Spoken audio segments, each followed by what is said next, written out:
Hello everyone. இந்த வீடியோவில் நம்ம CMI inter income tax capital gains chapter வந்து கண்டினியூ பண்ண போகிறோம். ஸோ நெக்ஸ்ட் டாபிக் வந்து capital gain in case of transfer of right shares and right entitlement. So first வந்து right shares அப்படின்னா என்ன அப்படிங்கிறத நம்ம பார்க்கணும். ஓகே, நீங்கள் வந்து எக்ஸாம்பிளுக்கு நீங்கள் ஒரு கம்பெனியில் 100 ஷேர்ஸ் நீங்கள் வச்சுருக்கீங்க. ஓகே, நீங்கள் வந்து ஒரு கம்பெனியில் 100 ஷேர்ஸ் நீங்கள் வந்து ஒரு கம்பெனியில் 100 ஷேர்ஸ் வச்சுருக்கீங்க. கம்பெனிக்கு இன்னும் கொஞ்சம் பணம் தேவைப்படுது. ஸோ கம்பெனி வந்து வெளியில் இருக்கிறவங்கள்ட்ட போயிட்டு பணம் கேட்கறது பதிலாக அவங்க கம்பெனி என்ன சொல்லுதுன்னா, கம்பெனி வந்து இந்த எக்ஸிஸ்டிங் ஷேர் ஹோல்டர்ஸ் கிட்டேயே கிட்ட நீங்கள் வந்து இன்னும் நிறைய ஷேர்ஸ் வாங்கிக்கிறீங்களா, ஒரு ஸ்பெஷல் டிஸ்கவுண்டட் ப்ரைஸில் நீங்கள் இன்னும் நிறையா ஷேர் வாங்கிக்கிறீங்களா அப்படின்ட்டு கேட்குறாங்க. ஓகேவா? ஸோ கம்பெனி வந்து என்ன சொல்லுது, ஸ்பெஷல் டிஸ்கவுண்ட் ப்ரைஸில் நீங்கள் வந்து இன்னும் கொஞ்சம் ஷேர்ஸ் வந்து வாங்கிக்கிறீங்களா அப்படின்ட்டு எக்ஸிஸ்டிங் ஷேர் ஹோல்டர்ஸ் கிட்ட கேட்குது. சரியா? இப்படி கேட்குதுல, ஒரு ஆஃபர் கொடுக்குதுல்ல, இது பேர் தான் என்னது, இது பேர் தான் ரைட்ஸ் இஷ்யூ. உங்களுக்கு வந்து ரைட்ஸை நீங்கள் வந்து கம்மியான விலையில் வாங்கிக்கிறதுக்கான ஒரு ரைட்டை கம்பெனி வந்து உங்களுக்கு கொடுக்குது. அது பேர் தான் ரைட்ஸ் இஷ்யூ. இப்போது அந்த ஷேர் ஹோல்டர் இருக்கார்ல, அந்த எக்ஸிஸ்டிங் ஷேர் ஹோல்டருக்கு இந்த ரைட் இஷ்யூவை கொடுத்துட்டாங்க. கரெக்டாக? ஸோ இந்த எக்ஸிஸ்டிங் ஷேர் ஹோல்டர்ஸ் கிட்ட ஒரு ரைட் இருக்குல்ல, right to buy extra shares இருக்குல்ல, right to buy extra shares. புரியுதா? ஸோ அந்த எக்ஸிஸ்டிங் ஷேர் ஹோல்டர்ஸ் கிட்ட இவங்க ஆஃபர் பண்ணதுனால அந்த எக்ஸிஸ்டிங் ஷேர் ஹோல்டர்ஸ்க்கு ஒரு ரைட் இருக்குல்ல, எக்ஸ்ட்ரா ஷேர்ஸை வாங்குறதுக்கான ரைட்டு. இதை தான் வந்து என்ன சொல்லுவோம்னா, இது வந்து ரைட் என்டைட்டில்மெண்ட் அப்படின்னு சொல்லுவோம். Right entitlement. ஓகே, சப்போஸ் நீங்கள் அந்த ரைட்டை வந்து யூஸ் பண்ணி பை பண்ணிட்டீங்க. நீங்கள் வந்து அந்த ரைட்டை use right and buy shares, அந்த ரைட்டை யூஸ் பண்ணி நீங்கள் ஷேர்ஸை வாங்கிட்டீங்க அப்படின்னா உங்கள்கிட்ட ஒரு ஷேர் இருக்குள்ள இப்போ கையில், அந்த ஷேரை தான் நம்ம ரைட் ஷேர்ஸ்னு சொல்லுவோம். புரியுதா? ரைட் ஷேர்னால் என்னென்னு?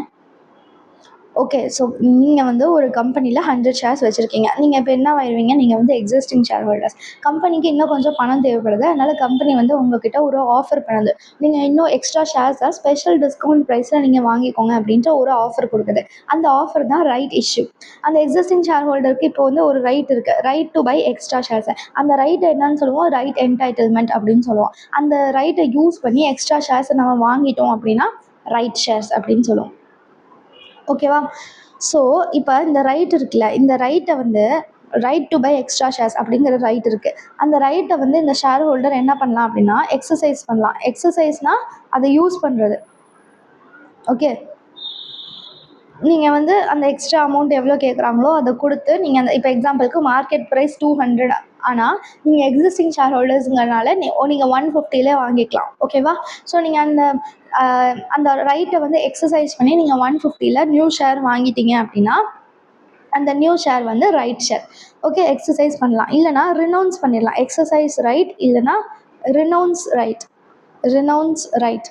ரினவுன்ஸ்னால் அந்த ரைட்டு வந்து நீங்கள் வந்து வாங்கணும் வேண்டாம், உங்களுக்கு எக்ஸிஸ்டிங் ஷேர் ஹோல்டர், நீங்கள் உங்களுக்கு இன்னும் ஷேர்லாம் வேணாம். அதனால் நீங்கள் என்ன பண்ணுறீங்கன்னா அந்த ரைட் இருக்குல்ல, அந்த ரைட்டை வேறு யார்ட்டாவது விற்றுடுறீங்க.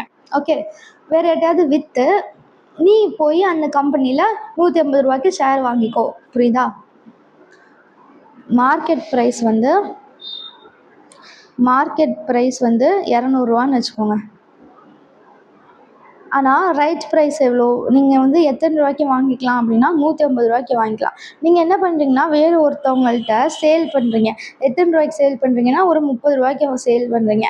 ஓகே, ஸோ அவங்களுடைய அந்த ரைட் ப்ரைஸ் 150 ரூபா தான். 150 ரூபாய்க்கு அவங்க வாங்கிட்டா போதும். புரியுதா? ஸோ மார்க்கெட்டில் அவங்க வாங்கினா 200 ரூபா செலவாகும். அதுக்கு பதிலாக உங்ககிட்டேருந்து அந்த ரைட்டை வாங்கினா 30 ரூபா செலவு பண்ணாங்க, அண்ட் 150 ரூபாய்க்கு ஷேரை வாங்கிடலாம். ஸோ டோட்டலாக அவங்க 180 ருபீஸ்க்கு ஷேரை வாங்கிக்கலாம். 20 ரூபா சேவ் பண்ணுறாங்க. ஸோ இந்த மாதிரி சேவ் பண்ணுறது தான் என்னது, ரைட் ரினவுன்ஸ்னால் சேல் பண்ணுறது. ஓகே, ஸோ இப்போ வந்து யார் ரைட்டை எக்ஸசைஸ் பண்ணுறாங்களோ அவங்களுக்கு எப்படி டேக்ஸ் ட்ரீட்மெண்ட் வரும், ரைட்டை யார் ரினவுன்ஸ் பண்ணுறாங்களோ அவங்களுக்கு எப்படி டேக்ஸ் ட்ரீட்மெண்ட் வரும். ஓகே, இப்போ இந்த ரினவுன்ஸ் பண்ணவங்க, இப்போ வந்து ஒருத்தவங்க, இப்போ ராமு வந்து அந்த ரைட்டை ரினவுன்ஸ் பண்ணி பிரியா கிட்ட விற்கிறாங்க. அப்போ பிரியா வந்து அந்த ரைட்டை வாங்குறாங்கல்ல, அவங்களுக்கு எப்படி டேக்ஸ் ட்ரீட்மெண்ட் வரும், அதெல்லாம் வந்து நம்ம இதில் பார்க்க போகிறோம். புரியுதா? ரைட் ஷேர் அப்படின்னா என்ன? Whereby virtue of holding a share or any other security. நீங்கள் ஷேர் இல்லைனா வேறு ஏதாவது செக்யூரிட்டி வச்சிருக்கிறதன் காரணமாக here and after this clause referred to as the financial asset. Okay, இந்த ஷேர் அண்ட் செக்யூரிட்டி இருக்குல்ல, அதை நம்ம இனிமேல் ஃபைனான்ஷியல் அசட் அப்படின்னு சொல்லிக்கலாம். ஓகேவா? த assessee becomes entitled to subscribe to any additional financial asset, then such additional financial asset can be termed as right share. புரியுதா? நீங்கள் ஏற்கனவே ஒரு ஷேர் வச்சிருக்கிறதுனால நீங்கள் இன்னும் அடிஷ்னல் ஷேரை வாங்கிக்கலாம். அப்படின்னா அந்த அடிஷ்னல் ஷேர் நீங்கள் வாங்குறீங்களே அதுதான் right share. Okay, cost of acquisition of such right share என்ன? Amount actually paid by him for acquiring such right share. So நம்மளோட எக்ஸாம்பிளில் இந்த ரைட் ப்ரைஸ் 150, அப்போ அதுதான் வந்து cost of acquisition of the right share. புரியுதா? right entitlementனா என்ன? an assessee can endorse his right to acquire additional financial asset as stated above in favor of other person. வேறு யார்ட்டையாவது அவங்க வந்து கொடுத்துடலாம். Okay, such endorsement of right is termed as right renouncement. அந்த வேறு யார்ட்டையாவது வித்துறாங்கல்ல, இப்போ நம்ம சொன்னோம்ல ராமு வந்து பிரியா கிட்ட வித்துறாங்கன்ட்டு, அது பேர் தான் right renouncement. Okay, cost of acquisition of such right entitlement வந்து நில்லு. ஓகேவா? இப்போ tax treatment of right issue and right entitlement. Cost of acquisition வந்து ரைட் ஷேர்ஸ்க்கு ரைட் இஷ்யூ ப்ரைஸ், அந்த ரைட்டோட இஷ்யூ ப்ரைஸ், அந்த ரைட் வந்து எத்தனை ரூபாய்க்கு இஷ்யூ பண்ணுறாங்களோ அதான் வந்து காஸ்ட் ஆஃப் அக்விசிஷன் ரைட் ஷேர்ஸை பொறுத்த வரைக்கும். ஓகே, இப்போ இது மட்டும் ரைட் ஷேர்ஸை மட்டும் ஃபர்ஸ்ட் பாருங்கள். பீரியட் ஆஃப் ஹோல்டிங் வந்து எப்போ வந்து அந்த ஷேர்ஸை அலாட் பண்ணுறாங்களோ அது. Sale consideration amount charge from ட்ரான்ஸ்ஃபரி. நம்ம வந்து வேறு யாருக்காவது அதை ட்ரான்ஸ்ஃபர் பண்ணோம்னா அந்த ட்ரான்ஸ்ஃபரீட்டை நம்ம என்ன அமௌண்ட் சார்ஜ் பண்ணுறோமோ அது. ரைட் என்டைட்டில்மெண்ட்டுடைய காஸ்ட் ஆஃப் அக்விசிஷன் வந்து எதுவுமே கிடையாது. ஓகே, ரைட் என்டைட்டில்மெண்ட்டுடைய காஸ்ட் ஆஃப் அக்விசிஷன் வந்து எதுவுமே கிடையாது. இப்போ ஒரிஜினல் ஷேர் ஹோல்டர் வந்து அதை ரினௌன்ஸ் பண்ணுறாங்க. ஓகே, அதை வந்து வேறு யாராவது விற்கிறாங்க. இது வந்து என்னென்னா ஒரிஜினல் ஷேர் ஹோல்டர் இருக்காங்களே, ஒரிஜினல் ஷேர் ஹோல்டர் வந்து எக்ஸசைஸ் பண்ணுறாங்க, அந்த ரைட்டை எக்ஸசைஸ் பண்ணி அவங்க ஷேரை வந்து வாங்கிக்கிறாங்க. புரியுதா? இது வந்து ரைட் என்டைட்டில்மெண்ட் வந்து அந்த ரைட் வந்து விற்கிறாங்க. ஒரிஜினல் ஷேர் ஹோல்டர் வந்து ரினௌன்ஸ் பண்ணுறாங்க. ரினௌன்ஸ்னால் விற்கிறாங்க. ஓகே, இது வந்து ஷேர் அக்வயர்டு பை ரைட் ரெனௌன்ஸ்னால் அந்த பிரியா வாங்கினாங்களே, the person who bought the right, இந்த ரைட் ரெனௌன்ஸ் பண்ணுறத யார் வந்து வாங்குறாங்களோ அவங்களுக்கு டேக்ஸ் ட்ரீட்மெண்ட் என்னது அப்படிங்கிறது தான். புரியுதா? இப்போ நம்ம ரைட் என்ன பண்ணுறோம்? ரினௌன்ஸ் பண்ணுறோம். ரைட்டு வந்து எனக்கு வேண்டாம் அப்படின்னு சொல்லிடுறோம். அப்படின்னா அதோடைய cost of acquisition nil. Period of holding வந்து date of declaration of such right வந்து கம்பெனி, அந்த கம்பெனி எப்போ வந்து அந்த ரைட் வந்து டிக்ளேர் பண்ணுதோ அப்போலேருந்து. ஓகே, சேல் கன்சிடரேஷன் வந்து ட்ரான்ஸ்ஃபரிக்கிட்டேருந்து நம்ம என்ன அமௌண்ட்டு சார்ஜ் பண்ணுறோமோ அதுதான். சரியா? நெக்ஸ்ட்டு வந்து shares acquired by right renouncer. அதுதான் அந்த ரினௌன்ஸ் பண்ண ரைட்டை வாங்குறவங்க. ஓகே, அதுக்கு காஸ்ட் ஆஃப் அக்விசிஷன் வந்து amount paid for acquisition of right entitlement plus amount paid to company for right shares, ரெண்டுமே வந்து நம்ம ஆட் பண்ணிக்கலாம். ஓகே, இது date of allotment, period of holding, amount charge from the transferee தான் sale consideration. Okay, so right ஷேரோடைய cost வந்து actual amount paid for acquiring the right. Right entitlement ரைட்டை ரினௌன்ஸ் பண்ணோம் அப்படின்னா அதோட காஸ்ட் நில்லு. ஷேர்ஸ் அக்வயர்ட் பை ரினௌன்ஸி வந்து amount paid to acquire right entitlement plus amount paid to the company for right share, ரெண்டுமே வரும். ஓகேவா? ஸோ இப்போ இதுலேருந்து ஒரு கொஸ்டின் பார்க்கலாம். புரியுது தானே இது? ஓகே, ஸோ இதில் என்ன ஞாபகம் வச்சுக்கணுன்னா, ஒரிஜினல் ஷேர் ஹோல்டரை எக்ஸசைஸ் பண்ணால் அதை நம்ம ரைட் ஷேர்ஸ்னு சொல்லுவோம். ஒரிஜினல் ஷேர் ஹோல்டர் ரினௌன்ஸ் பண்ணால் அதை ரைட் என்டைட்டில்மெண்ட் அப்படின்னு சொல்லுவோம். அந்த வேறு யார்ட்டாவது கொடுத்துட்டாங்க அப்படின்னா அந்த இன்னொருத்தவங்க வாங்குறாங்களே அவங்களுக்கு டேக்ஸ் ட்ரீட்மெண்ட் எப்படி வரும், அதுக்கு வந்து என்னன்னு சொல்லுவோம்னா shares acquired by right renounce. Okay, renouncee. இப்போ இல்லஸ்ட்ரேஷன் 110 பார்க்கலாம். Mister Raunak purchased 1000 shares of Zay Private Limited at ₹12 per share as on 1/8/2024. Okay, 1000 ஷேரை 12 ரூபாய்க்கு வாங்கியிருக்கிறார். ஓகேவா? as on 1st May 2025 company declared 1 right share for each share held at ₹15 each. Okay, so நீங்கள் வந்து ஒரு share வச்சுருந்தீங்கன்னா நான் வந்து உங்களுக்கு ஒரு ரைட் ஷேர் கொடுப்பேன் அப்படின்னு சொல்லுது. இப்போ அவர் 1000 ஷேர் வச்சுருக்கிறாரா, அப்போ அவருக்கு எவ்வளோ ரைட் ஷேர் கொடுப்பாங்க? 1000 ரைட் ஷேர் கொடுப்பாங்க. கரெக்டாக? 1 right share for each share held, okay, at ₹15 each. Okay, next Mr. Raunak renounced 40% of such right in favor of Miss Rani. இவர் வந்து 40% வந்து வித்துட்டாரு. அந்த 1000ல் 40% 400 வந்து இவர் வித்துட்டாரு ராணி கிட்ட. Miss Rani at rupees 2 per share and for balance he subscribe to the company. அப்போ அந்த 600 ஷேரை வந்து அவர் சப்ஸ்கிரைப் பண்ணிட்டார், அவர் வாங்கிட்டார், எக்ஸசைஸ் பண்ணிட்டாரு. மீதி 400 ஷேரை ராணி கிட்ட வித்துட்டார். On 1/7/2025 mister Raunak and miss Rani sold all the shares to one of their friend at rupees 50 each. Okay, இப்போ மிஸ்டர் ரவுனக் கிட்ட இருக்கிற ஷேர்ஸையோ அவர் வித்துட்டாரு. மிஸ் ராணி அவங்கள்ட்ட வந்து இப்போ 600 ஷேர்ஸ் இருக்கும்ல, இல்லை 40னா 400 இருக்கும். 1000ல் 40%னா 400 இருக்கும். அந்த 400 ஷேர்ஸ் இவங்கள்ட்ட இருக்குல்ல மிஸ் ராணி, அதை வந்து அவங்க விற்றுட்டாங்க. அண்ட் இந்த மிஸ்டர் ரவுனுக்கும் வந்து வித்துட்டாரு. Find capital gain of both the assessee அப்படின்னு கொடுத்துருக்காங்க. ஓகே, ஸோ மிஸ்டர் ரவுனக்கு வந்து போடலாம். கம்ப்யூட்டேஷன் ஆஃப்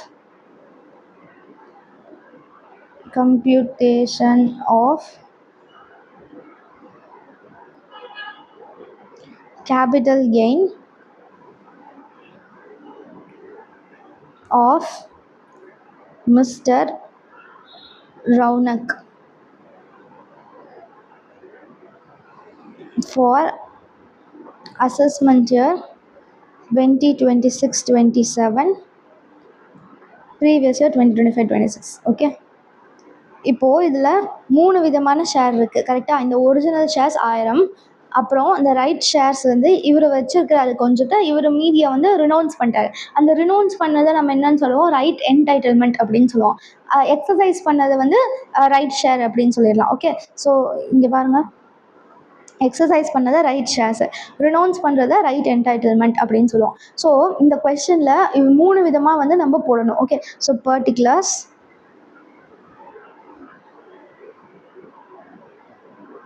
ஒரிஜினல் ஷேர்ஸ் அவர் எக்ஸசைஸ் பண்ணது வந்து ரைட் ஷேர்ஸ், அப்புறம் அவர் வந்து ரினௌன்ஸ் பண்ணிட்டார், வித்துட்டார்ல, ராணிக்கு வித்துட்டார்ல, அதை வந்து என்னன்னு சொல்லுவோம், ரைட் என்டைட்டில்மெண்ட். புரியுதா? இப்போது எத்தனை ஷேர்ஸ் வந்து இருக்குன்னு பார்க்கணும். Number of shares, original shares வந்து எவ்வளோ, ஒரிஜினல் ஷேர்ஸ் வந்து 1000 shares. So number of shares வந்து 1000.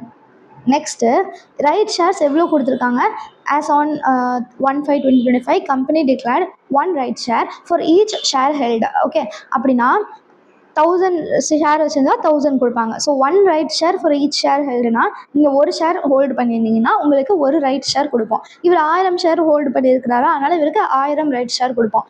அதில் ரினௌன்சஸ் 40% ஆஃப் சச் ரைட், அவர் வந்து 40% அவர் வித்துட்டார். ஓகே, ஸோ அந்த 1000 இருக்குல்ல, 1000 ரைட் ஷேர்ஸ் வருதா, புரியுதுல? 1000 ரைட் ஷேர்ஸ் எப்படி வந்தது, 1 right share for every share ஹெல்டுன்னு கொடுத்துருக்கறனால. ஸோ 1000 ரைட் ஷேர்ஸில் அவர் 40% ரினௌன்ஸ் பண்ணிட்டார், 40% அவர் வித்துட்டார். ஸோ 1000 × 40% போட்டானா எவ்வளோ வரும், 400 வருமா? ஓகே, அப்போ மீதி இருக்கிறது அவர் எக்ஸசைஸ் பண்ணிட்டாரு. ஸோ 600 இங்கே வரும். ஓகே, ஏன் எக்ஸசைஸ் பண்ணிட்டாரு, இங்கே இருக்கு பாருங்கள், he subscribed to the company அப்படின்னு இருக்குல்ல. ஸோ மீதி 600 ஷேர்ஸ் அவர் எக்ஸசைஸ் பண்ணிட்டாரு, அதனால இங்கே 600ன்னு போட்டோம். புரியுதா? இப்போது சேல் கன்சிடரேஷன் போடலாம். சேல் கன்சிடரேஷன்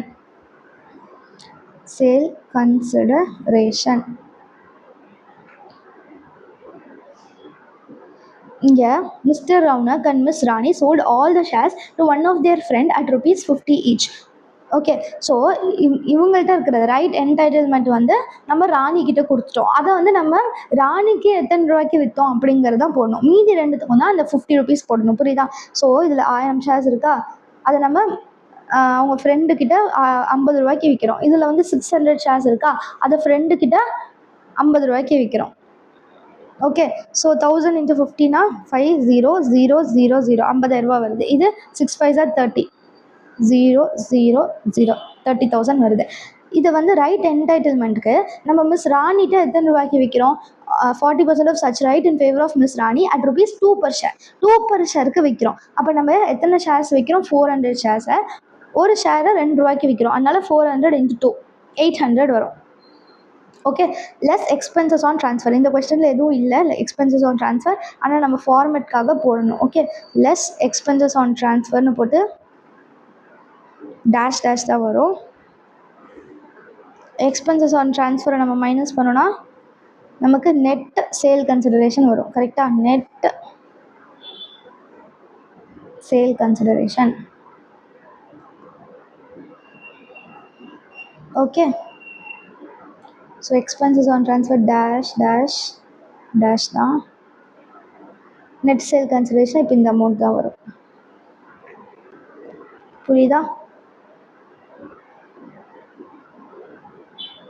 இதுலேருந்து காஸ்ட் ஆஃப் அக்விசிஷனையும் காஸ்ட் ஆஃப் இம்ப்ரூவ்மெண்ட்டையும் நம்ம மைனஸ் பண்ணுவோம். Okay. So less cost of acquisition. Cost of acquisition வந்து எவ்வளோ? இதில் அந்த 1000 ஒரிஜினல் ஷேர்ஸ்க்கு purchase 1000 shares of Zeal private limited at ₹12 per ஷேர்னு கொடுத்துருவாங்க. அதனால் 1000 × 12 1000 × 12 12,000 வரும். ஓகே. 12,000. நெக்ஸ்ட்டு இந்த ரைட் ஷேர்ஸ் இருக்குல்ல, ரைட் ஷேர்ஸ் வந்து கம்பெனி எத்தனை ரூபாய்க்கு கொடுக்குது? Declared 1 right share for each share held at ₹15 each அப்படின்னு கொடுக்குது. அப்போ 600 × 15. புரியுதா? ஸோ கம்பெனி எத்தனை ரூபாய்க்கு கொடுக்குதுன்னா 15 ஈச்க்கு கொடுக்குது. அதனால 600 × 15 600 × 15 போட்டால் 9,000 வருது. So 9,000.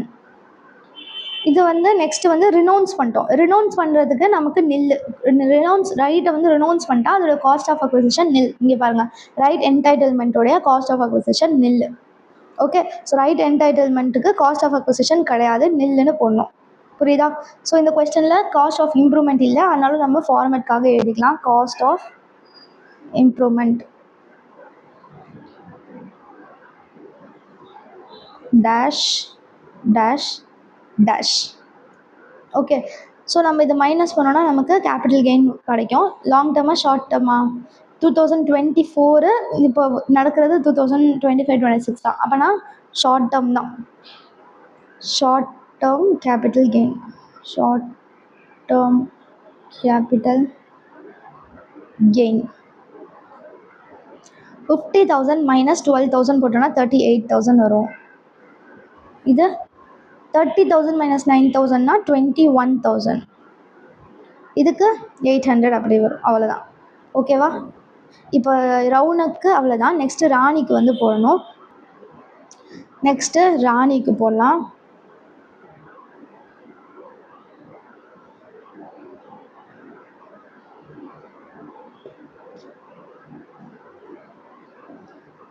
Of miss Rani. Of miss Rani. So Rani வந்து யார்? அவங்க வந்து ஷேர்ஸை வாங்கினவங்க. அந்த ரவுனுக்கு வந்து ரைட்டை ரினௌன்ஸ் பண்ணிட்டார்ல, அதை வந்து வாங்கினவங்க தான் இவங்க ராணிங்கிறவங்க. Particulars amount. ஸோ இவங்களுக்கு ஒரே ஒரு அமௌண்ட் காலம் தான் வரும். புரியுதா? ஸோ சேல் கன்சிடரேஷன் எத்தனை ஷேர்ஸ் இவங்க வாங்கியிருக்கிறாங்க? அந்த 1000ல் 40%, அந்த 400 ஷேர்ஸ் அவங்க வாங்கியிருக்காங்க. எத்தனை ரூபாய்க்கு வாங்கியிருக்காங்க? At ₹2 per ஷேர்னு கொடுத்துருந்தாங்களா? ஓகே. ஆனால் நம்ம வந்து இதில் எப்படி எடுக்கணும் அப்படின்னா சேல் கன்சிடரேஷன் தானே இப்போ எடுக்கிறோம். ஓகே. ஸோ சேல் கன்சிடரேஷன்னா 50 ஈச் தான். ஸோ 50 ஈச் 400 × 15 தான் போடணும். ஓகே. அந்த 2 வந்து காஸ்ட் ஆஃப் அக்விசிஷனில் தான் வரும். 2 lakhs வருது. 20,000 வருமா? 20,000 வருமா? ஓகே. 20,000. எக்ஸ்பென்சஸ் ஆன் ட்ரான்ஸ்ஃபர் எதுவும் இல்லை, ஃபார்மேட்காக போடணும். லெஸ் எக்ஸ்பென்சஸ் ஆன் ட்ரான்ஸ்ஃபர் பண்ணோன்னா நெட் சேல் கன்சிடரேஷன் வரும்.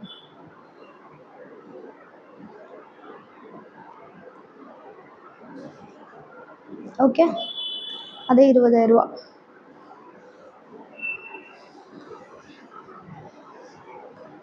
இப்போது less cost of acquisition. Less cost of acquisition. Cost of acquisition போடும்போது நம்ம வந்து இந்த இவருக்கு மிஸ்டர் ரவுனக்கு வந்து எத்தனை ரூபா பே பண்ணோம் அண்ட் ஓகே 400 இன்டூ மிஸ்டர் ரவுனக்கு வந்து நம்ம எத்தனை ரூபா பே பண்ணோம் அண்ட் கம்பெனிக்கு எத்தனை ரூபா பே பண்ணோம் அந்த ரைட் ஷேர்ஸ்க்கு அப்படின்ட்டு ரெண்டுத்தையுமே எடுத்துக்கணும், புரியுதா? ஸோ ரவுனக்கு நம்ம 2 ரூபா பே பண்ணோம் ப்ளஸ் கம்பெனிக்கு எத்தனை ரூபா வந்து இவர் ரவுனக்கு வந்து எத்தனை ரூபா பே பண்ணியிருக்கிறாரு 15 ருபீஸ். அப்போ 15 + 2ன்னு எடுத்துக்கணும், புரியுதா? இங்கே பாருங்க, amount paid for acquisition of right entitlement அது வந்து 2 ரூபா. கம்பெனிக்கு எவ்வளோ பே பண்ணியிருக்காரு ரவுனுக்கு 15, அப்போ 2 + 15 அப்படின்னு தான் எடுக்கணும், புரியுதா? ஸோ காஸ்ட் ஆஃப் அக்விசிஷனில் 2 மட்டும் எடுத்தால் போதாது, 2 + 15ன்னு போடணும். ஓகே, 2 வந்து நம்ம ரவுனுக்கு பே பண்ணது அண்ட் ரவுனுக்கு கம்பெனிக்கு எவ்வளோ பே பண்ணியிருக்கிறாரு 15, அதனால 400 × 17ன்னு போடணும். ஸோ 400 × 17 போட்டால் 6800 வருது. ஸோ 6800. காஸ்ட் ஆஃப் இம்ப்ரூவ்மெண்ட் எதுவும் கிடையாது. காஸ்ட் ஆஃப் இம்ப்ரூவ்மெண்ட் வந்து டேஷ்.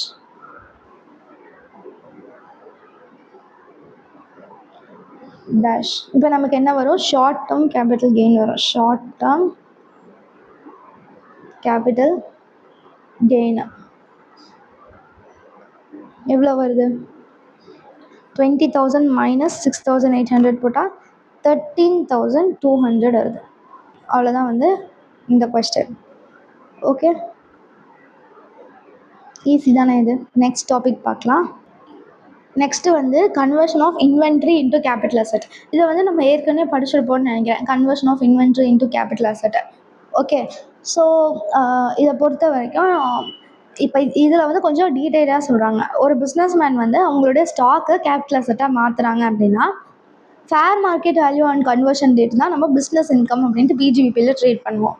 இப்போ சப்போஸ் அந்த கன்வெர்ட் ஆன கேபிட்டல் அசெட்டை அப்புறமா ஒரு வித்துட்டாரு அப்படின்னா என்ன பண்ணணும் அதுதான் பார்க்குறோம். when inventory is converted into or treated as capital asset, the fair market value of such inventory as on the date of conversion வந்து business income PGBP under section 28ல business income.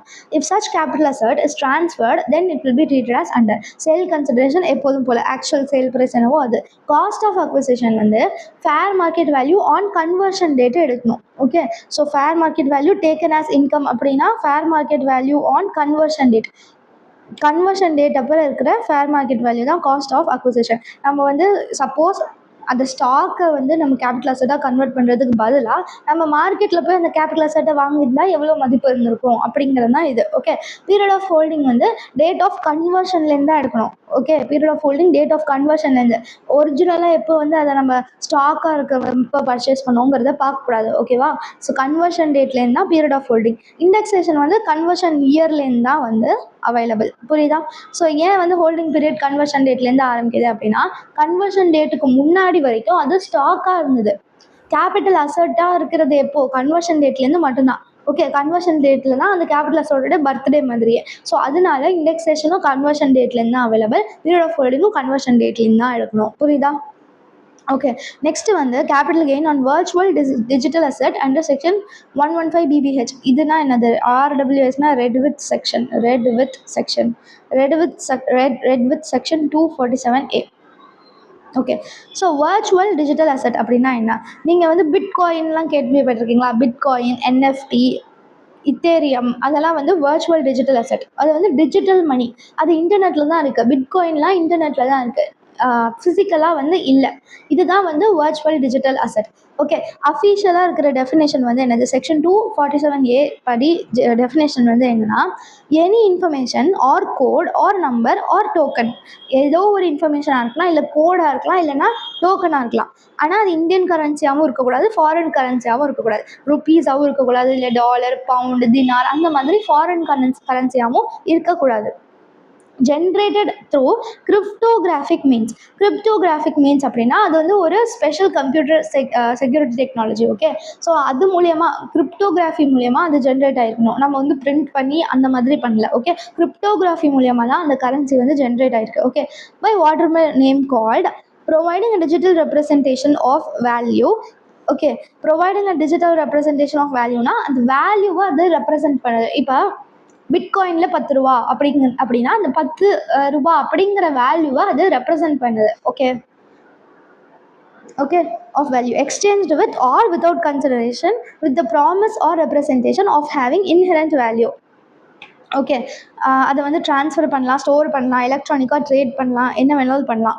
R functions as a store of value or as a unit of account including its use in any financial transaction or investment, but not limited to investment scheme and can be transferred, stored or traded electronically. So சிம்பிளாக சொல்லணும்னா virtual digital அசட்னா bitcoin, crypto currencies, Ethereum, அதெல்லாம் வந்து NFT, அதெல்லாம் virtual digital asset, அவ்வளோதான். Okay. Special non fungible token or any other token of similar nature by whatever name called any other notified digital asset. Any crypto asset being a digital representation of value that relies on a cryptographically secured distributed ledger or similar technology to validate and secure transactions, whether or not such asset is included in aforesaid clauses. இது வந்து உங்களுக்கு தெரிஞ்சுக்கிறதுக்கு தான், no need to study. So புக்கில் இந்த definition இருக்குங்கிறதுனால நான் இதெல்லாம் கொடுத்துருக்கேன், அவ்வளோதான். இதை வந்து நீங்கள் இந்த டெஃபினேஷன்லாம் படிக்கணும் அப்படின்ட்டு அவசியம் இல்லை. வர்ச்சுவல் டிஜிட்டல் அசட்னா கிரிப்டோ கரன்சி, பிட்காயின் அப்படின்னு ஞாபகம் வச்சுக்கோங்க, அவ்வளோதான். எதெல்லாம் வர்ச்சுவல் டிஜிட்டல் அசட் கிடையாது?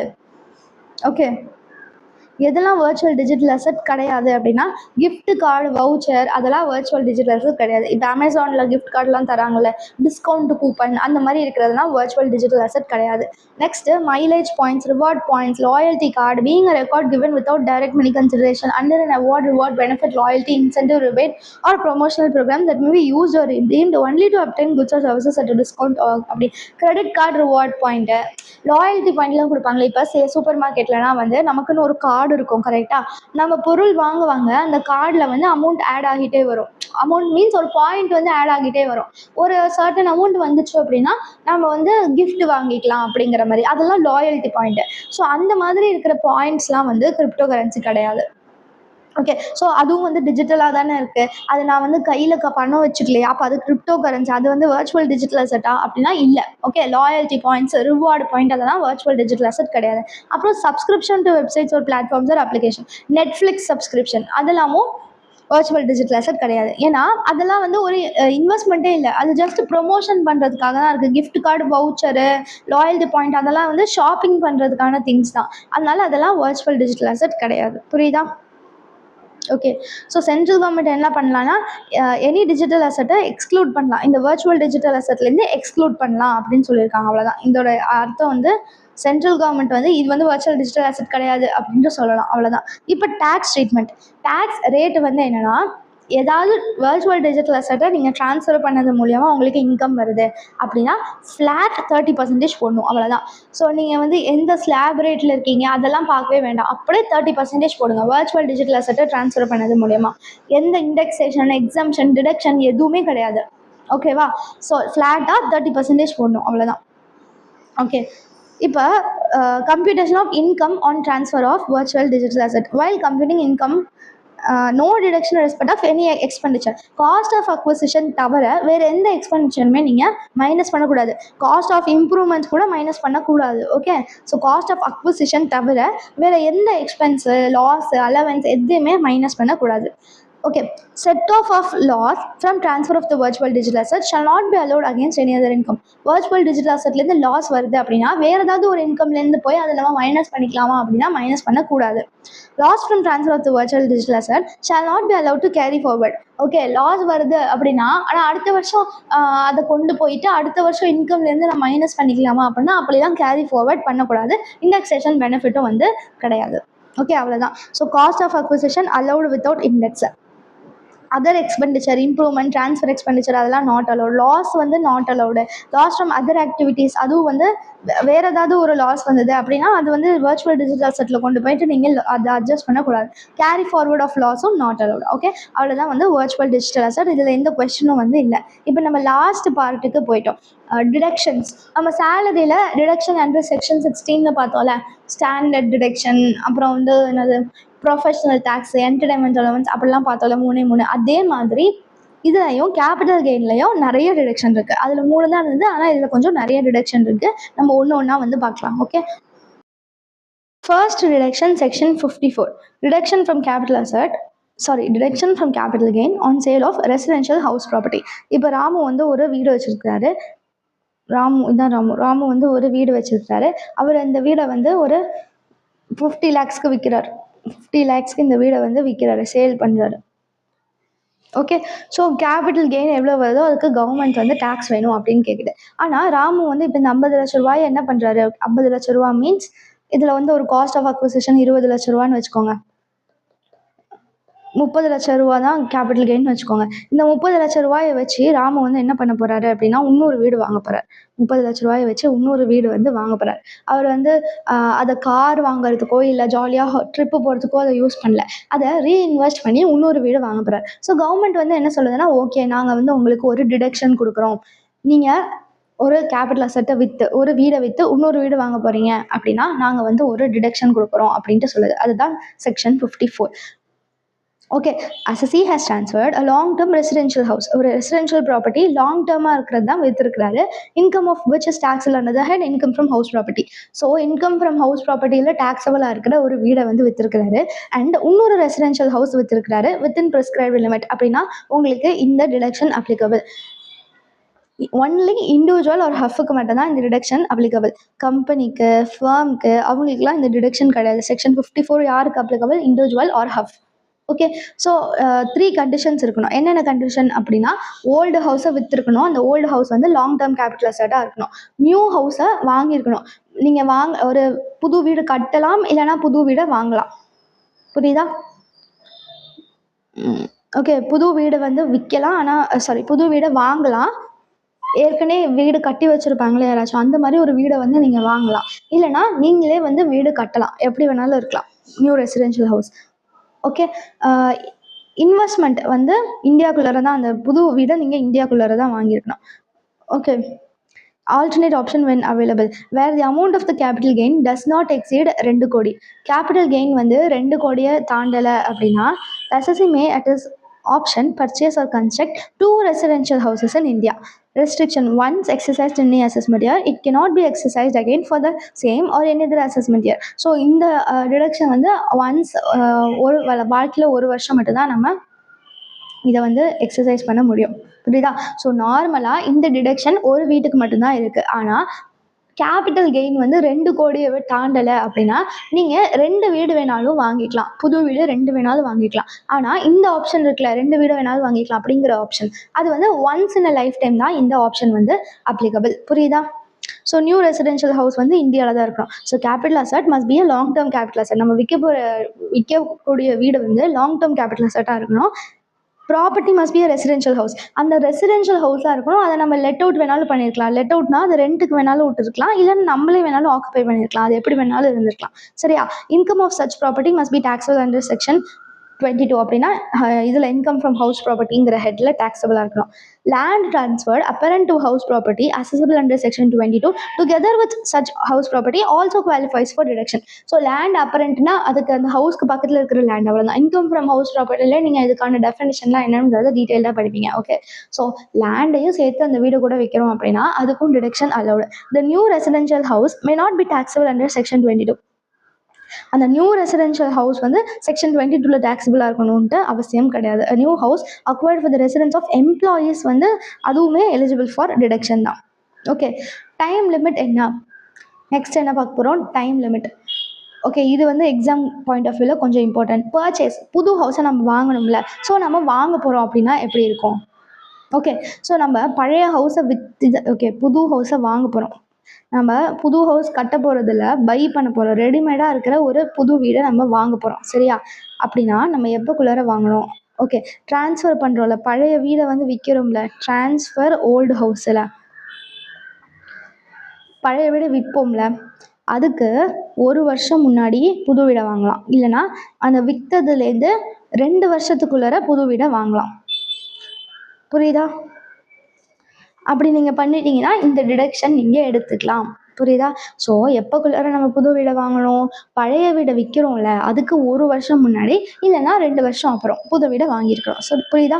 So within a period of 1 year before or 2 years after the date of transfer.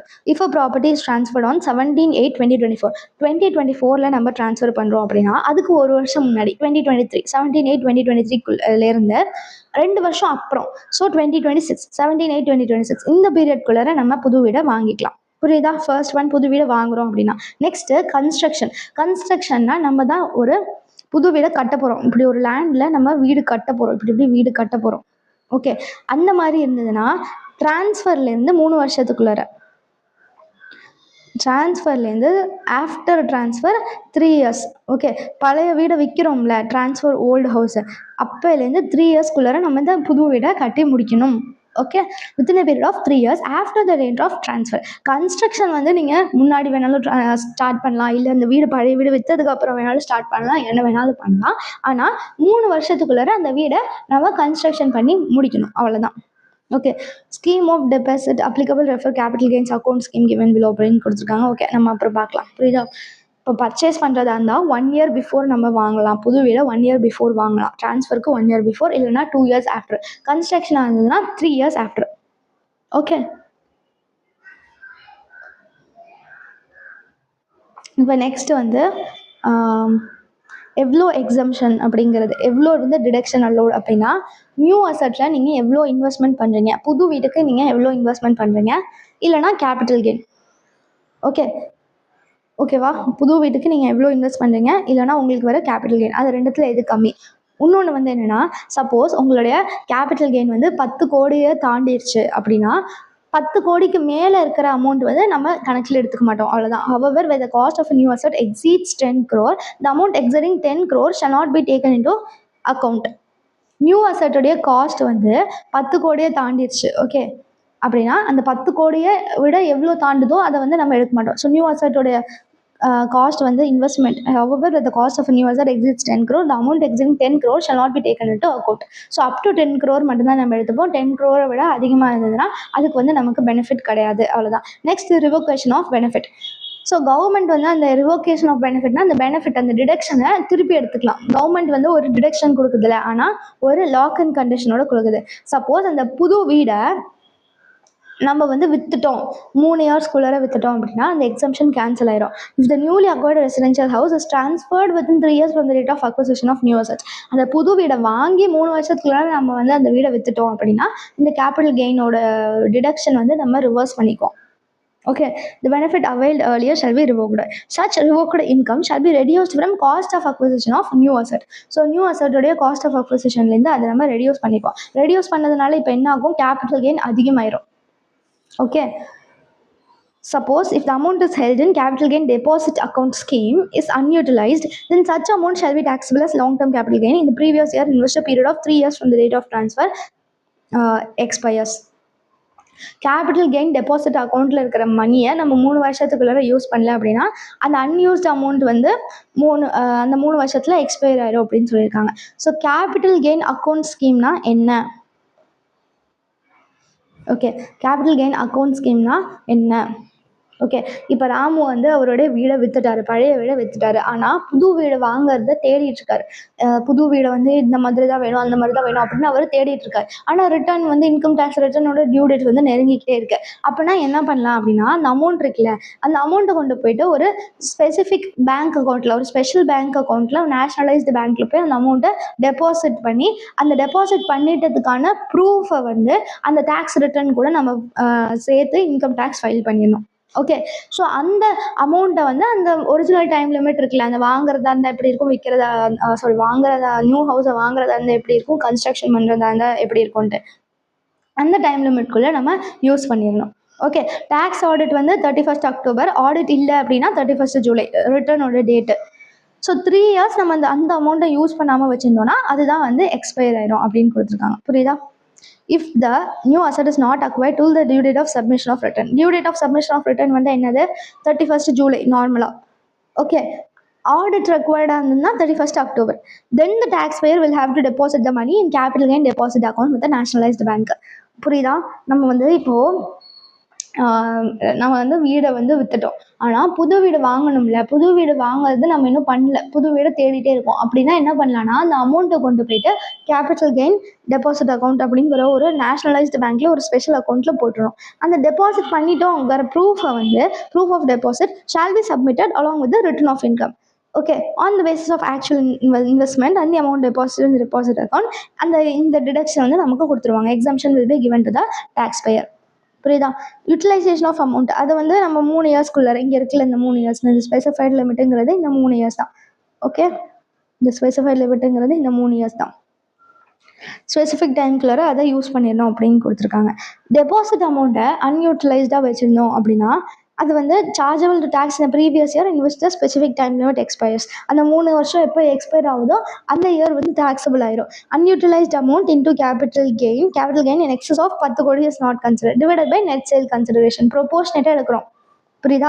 இந்த கேபிட்டல் கெயின் வந்து இவ்வளோ சேல் கன்சிடரேஷனுக்கு வந்தது. அப்போ அன்யூட்டிலைஸ்ட் அமௌண்ட் இவ்வளோவா இருந்ததுன்னா அதுக்கு எவ்வளோ வரும் அப்படிங்கிற மாதிரி ப்ரொபோர்ஷனேட்டாக போடுறோம். Capital gain divided by net sale consideration into unutilised amount. புரியுதா? It will be taxable short term or long term depending upon வந்து status of original capital gain. அவ்வளோதான். ஓகே, புரியுதா? இப்போ வந்து நோட்ஸ்னு சிலது இருக்குது. Legal title of the house. Legal title இருக்கணுன்ட்டு அவசியம் கிடையாது. ஓகே, சப்ஸ்டான்ஷியல் பேமெண்ட் பண்ணியிருந்தால் போதும். நம்ம அந்த வீடு வாங்கணும் அப்படின்னு பார்த்தோம்ல, 3 வருஷத்துக்குள்ளே கன்ஸ்ட்ரக்ஷனாக இருந்தால் அப்படின்லாம், பில்டிங்காக இருந்தால் 1 இயர் பிஃபோரு 2 இயர்ஸ் ஆஃப்டர் அப்படின்ட்டு அது வந்து நம்மளுடைய பேரில் இந்த வீடு எழுதியிருக்கணுன்ட்டு அவசியம் இல்லை. நம்ம வந்து மெஜாரிட்டி ஆஃப் த சேல் கன்சிடரேஷனை பே பண்ணியிருந்தாலே போதும். Holding of the legal title is not necessary.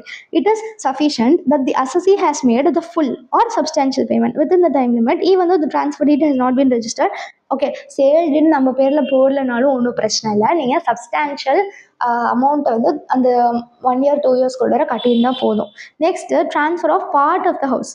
நம்ம வந்து ஒரு ஃபுல் வீடை வாங்காமல் ஒரு ஃப்ளோர் மட்டும் வாங்கியிருந்தோம், ஒரு பில்டிங்கில் ஒரு ஃப்ளோரை மட்டும் வாங்கியிருந்தோம், அந்த மாதிரி இருந்தால் கூட ஓகே தான். Exemption under section 54 is available on sale of part of the house if the same is an independent unit. Land cost, treatment of லேண்டோடைய காஸ்ட்டையும் வந்து நம்ம ரெசிடென்ஷியல் ஹவுஸோட இன்க்ளூட் பண்ணுவோம். லேண்ட் அட்டாச்டு டு த ஹவுஸாக இருந்தது அப்படின்னா அதுவும் வந்து பார்ட் ஆஃப் ரெசிடென்ஷியல் ஹவுஸ் தான். The cost of land is integral part of the residential house. Next, treatment in hands of legal heir. Okay, so disease அசஸி வந்து இறந்து போயிட்டாரு அப்படின்னா அந்த லீகல் ஹையருக்கு இந்த டிடக்ஷன் அவைலபிள் தான். The benefit of section 54 is also available to the legal heir of deceased assessee. இந்த section 54 இருக்கிற condition எல்லாத்தையும் ஃபுல்ஃபில் பண்ணிட்டா அது அப்ளிகபிள் தான். ஓகே, புரியுதா? அவ்வளோதான் வந்து இந்த செக்ஷன் 54. ஸோ செக்ஷன் 54 வந்து என்னது, ஹவுஸை வந்து விற்றுட்டு ஹவுஸை வந்து வாங்குறது, செல் 1 பை 1ங்கிற மாதிரி. 1 2 3 ரூல் தான் இருக்குது. இது வந்து 1 2 3 ரூல். ஓகே, 1 2 3 நம்ம வீடு வாங்குற மாதிரி இருந்தால் 1 இயருக்கு முன்னாடி, 2 இயர்ஸ் அப்புறம், கன்ஸ்ட்ரக்ஷனாக இருந்தால் 3 இயர்ஸ் ஆஃப்டர். ஓகே, 2 crore இருந்ததுன்னா 2 ஹவுசஸ்க்கு நம்ம எடுத்துக்கலாம். 2 crore விட அதிகமாக இருந்தது அப்படின்னா இங்கே இருக்கு பாருங்க, does not exceed 2 crore அப்படின்னா the amount of capital gain does not exceed 2 crore இருந்ததுன்னா 2 crore விட அதிகமாக இல்லை அப்படின்னா 2 crore வரைக்கும், 2 crore இருந்ததுன்னா 2 house once in life time exercise பண்ணியிருக்கலாம். அதுக்கப்புறம் அந்த லாக்இன் பீரியட் என்னது, அந்த வீடை நம்ம எப்போ வரைக்கும் விற்கக்கூடாது, 3 இயர்ஸ் வரைக்கும் விற்கக்கூடாது. ஓகே, நெக்ஸ்ட்டு அந்த சிஜிஏஎஸ் கேபிட்டல் கெயின் அக்கௌண்ட்ஸ் ஸ்கீம், அதில் வந்து நம்ம மணியை போயிட்டு அதில் போட்டு அதோடைய ப்ரூஃபை கொண்டு போயிட்டு இன்கம் டேக்ஸ் ரிட்டர்ன் ஃபைல் பண்ணிக்கலாம். புது வீடில் இன்வெஸ்ட் பண்ணணும் கண்டிப்பாக அப்படின்ட்டு அவசியம் கிடையாது. ஓகே, இப்போ இல்லஸ்ட்ரேஷன் பார்க்கலாம். புரியுது தானே? இது ஈஸி தானே, போட்டுடலாமா? Illustration 111. Mister Siddhartha has a residential house property taxable under section 22. Okay, income from house ப்ராப்பர்ட்டியில் அது taxable. Such property is acquired on 12/8/2022. Cost of acquisition கொடுத்துருக்காங்க ஃபார் 2 lakhs. இந்த property is sold on 1/3/2026 for 25 lakhs. 25 lakhsக்கு விற்றுருக்காங்க. He acquired another residential house on 31/3/2026. Okay, so 1/3/2026 with 1 to 3 rule வந்து அப்ளிகபிளான்னு பாருங்கள். இங்கே வந்து கன்ஸ்ட்ரக்ஷன் பண்ணுறாங்களா, அக்வயர் பண்ணுறாங்க. எப்போ ட்ரான்ஸ்ஃபர் பண்ணியிருக்காங்க? 1/3/2026. புது வீடு வாங்குறாங்கன்னா 1 to 3 rule. 1 year before 2 years ஆஃப்டருக்குள்ளே நம்ம புது வீடை வாங்கியிருக்கணும். 2 years ஆஃப்டருக்குள்ளே வாங்கிட்டாங்களா? 31/3 அவங்க வாங்கிட்டாங்க. 2 yearsக்குள்ளே கரெக்டாக தான் இருக்காங்க. ஓகே, வாங்கிட்டாங்க, அவங்களுக்கு டிடக்ஷன் உண்டு. 17 lakhs டிடக்ஷன் வந்து உண்டு. Okay, on 1/3/2027, he sold such new residential house for 30 lakhs. Okay, 31/3/2026 வாங்கிட்டு 1/3/2027 வந்து அவங்க அதை என்ன பண்ணிட்டாங்க, விற்றுட்டாங்க. 3 வருஷம் லாக் அண்ட் பீரியட் இருக்குல்ல, அந்த 3 வருஷத்தை அவங்க எடுக்கவே இல்லை, அதுக்குள்ளேயே விற்றுட்டாங்க. அடுத்த வருஷமே விற்றுட்டாங்க. அதனால அடுத்த அசஸ்மெண்ட் இயரில், அந்த வித்த அசஸ்மெண்ட் இயரில் 2027-2028 அசஸ்மெண்ட் இயரில் அந்த வித்த அமௌண்ட்டை வந்து திரும்பி ரிவோகேஷன் ஆயிரும்னா ஏற்கனவே இருக்கிற எக்ஸம்ஷனை வந்து நம்ம காஸ்ட் ஆஃப் அக்விசிஷன்லேருந்து கம்மி பண்ணிக்குவோன்னு பார்த்தோமா? இங்கே பாருங்கள், such revoked income shall be reduce from cost of acquisition of new asset. Cost of அக்விசிஷன்லேருந்து லெஸ் பண்ணிக்கணும். ஓகே, 30 lakhsக்கு வித்துட்டு and acquired another residential house for 35 lakh on 10/3/2027. இன்னொரு ரெசிடென்ஷியல் ஹவுஸ் வந்து வாங்கிட்டாரு. ஓகே, அப்படின்னா 1/3/2027 வித்துட்டாரு. எப்போ வந்து வாங்கினது 31/3/2026 வாங்கின ஹவுஸை அடுத்த வருஷமே வித்துட்டாங்க. அப்படின்னா இது short term capital asset. Short term capital அசெட்க்கு டிடக்ஷன் கிடையாது. இந்த அனதர் ரெசிடென்ஷியல் அவுட் வாங்கியிருக்காங்களா அந்த டிடக்ஷன் வந்து கிடையாது. கரெக்டா? ஏன்னா அது லாங் டேர்ம் ரெசிடென்ஷியல் ஹவுஸ்க்கு மட்டும் தான் இந்த டிடக்ஷன் அவைலபிள். ஸோ ஃபர்ஸ்ட் இருக்கிற ஹவுஸ் ப்ராப்பர்ட்டிக்கு அந்த டிடக்ஷன் அலௌடு. இந்த செகண்டை வந்து வித்து இன்னொன்று வாங்குறாங்களா இந்த 35 lakhs, இதுக்கு டிடக்ஷன் கிடையாது. ஏன்னா இது short term capital gain. Okay, computers capital gain for the assessment year 26, 27 and 27, 28. So computation of capital gain of Mr. Siddhartha for assessment year 2026-27.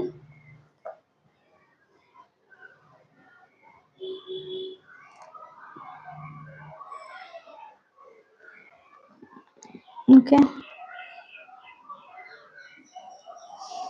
previous year 25-26 particulars amount போட்டுக்கோங்க. Sale consideration first ஒரு வீடை விற்கிறாங்களா அந்த வீடுக்கு தான் போட போகிறோம். Okay, sale consideration எவ்வளோ? இந்த ப்ராப்பர்ட்டி இஸ் சோல்டு அப்படின்னு கொடுத்து 25 lakhs கொடுத்துருக்காங்க. அப்போ தான் sale consideration. Expenses on transfer எதுவும் இல்லை, நம்ம ஃபார்மேட்காக போடுவோம். Less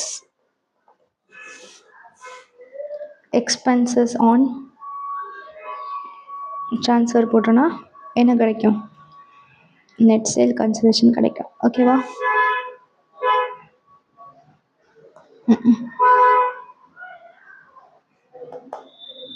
net sale consideration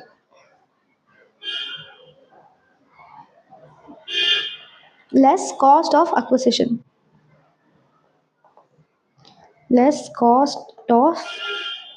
acquisition. அந்த அசட்டை எத்தனை ரூபாய்க்கு வாங்கியிருக்கிறாங்க? 2 lakhs. Okay, so 2 lakhs less பண்ணிக்கலாம். இப்போ 23 lakhs வரும். இதுதான் என்னது? இதுதான் ஓகே. காஸ்ட் ஆஃப் இம்ப்ரூவ்மெண்ட்டையும் போடணும். எதுவும் இல்லை, ஆனால் நம்ம ஃபார்மேட்காக போடணும். Cost of improvement dash. இப்போ எவ்வளோ வரும்? 23 lakhs. இதுதான் வந்து லாங் டேர்ம் கேபிட்டல் கெயின். அதுக்கப்புறம் நம்ம டிடக்ஷனை லெஸ் பண்ணுவோம். Long term capital gain deduction. இந்த டிடக்ஷனுக்குலாம் நீங்கள் செக்ஷன் நம்பர் ஞாபகம் வச்சுக்கணும். ஏன்னா நம்ம இப்படி லெஸ்ன்னு போட்டு டிடக்ஷன் அண்டர்னு போடணும்ல, அதனால டிடக்ஷனுக்குலாம் மட்டும் செக்ஷன் நம்பரை ஞாபகம் வச்சுக்கோங்க. டிடக்ஷன் அண்டர் செக்ஷனா U/Sன்னு போட்டுக்கலாம். Deduction under section 54. அந்த நியூ அசட்டுடைய இந்த கண்டிஷன் சாட்டிஸ்ஃபை பண்ணிட்டாங்க. 2 years கூட அவங்க வாங்கிட்டாங்க. அதனால new capital asset he acquired another residential house on 31/3/26 for 17 lakhs. அந்த 17 lakhs வந்து டிடக்ஷன். அவங்க மீதி இருக்கிறதுக்கு மட்டும் அவங்க டேக்ஸ் கட்டினா போதும். ஓகே, ஸோ 18, 19, 20, 21, 22, 23 6 lakhsக்கு அதுதான் என்னது? 6 lakhs தான் taxable long term capital gain. புரியுதா? taxable long term capital gain. Okay, இப்போ நெக்ஸ்ட் அசஸ்மெண்ட் இயருக்கு போடலாம்.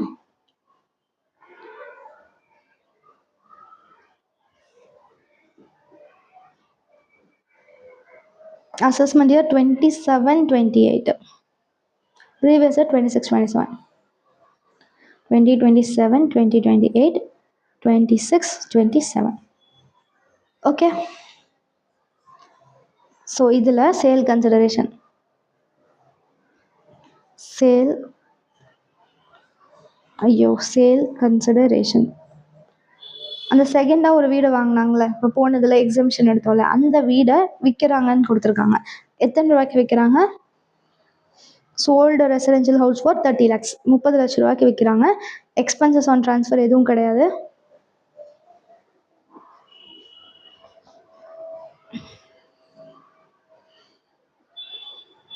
Okay, less expenses on transfer வந்து டேஷு. நெட் சேல் கன்சிடரேஷன் அதே தான் வரும். இப்போது காஸ்ட் ஆஃப் அக்விசிஷன் போடணும். Less cost of acquisition.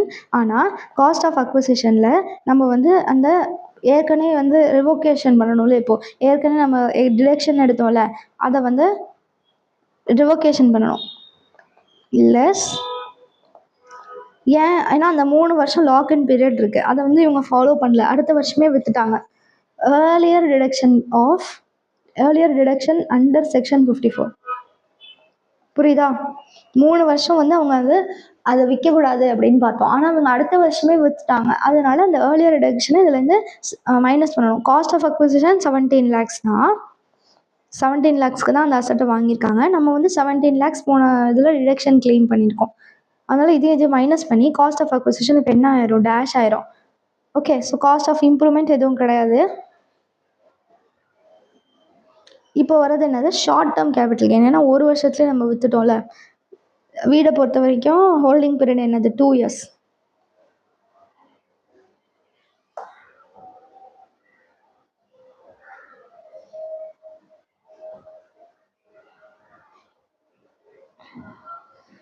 Short term capital gain இதுக்கு வந்து ஒரு நோட் வந்து எழுதணும், ஏன் நம்ம வந்து மைனஸ் பண்ணுறோம் அப்படின்ட்டு ஒரு நோட் வந்து எழுதணும். ஷார்ட் டேர்ம் கேபிட்டல் கெயின் அப்படியே 30 லட்ச ரூபா வந்துடும். Note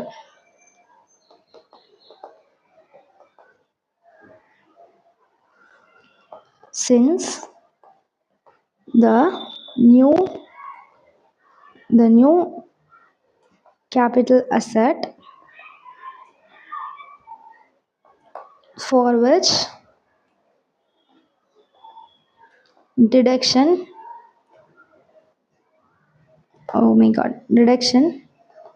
under section 54 claimed during previous assessment year is sold within 3 years, the deduction is revoked.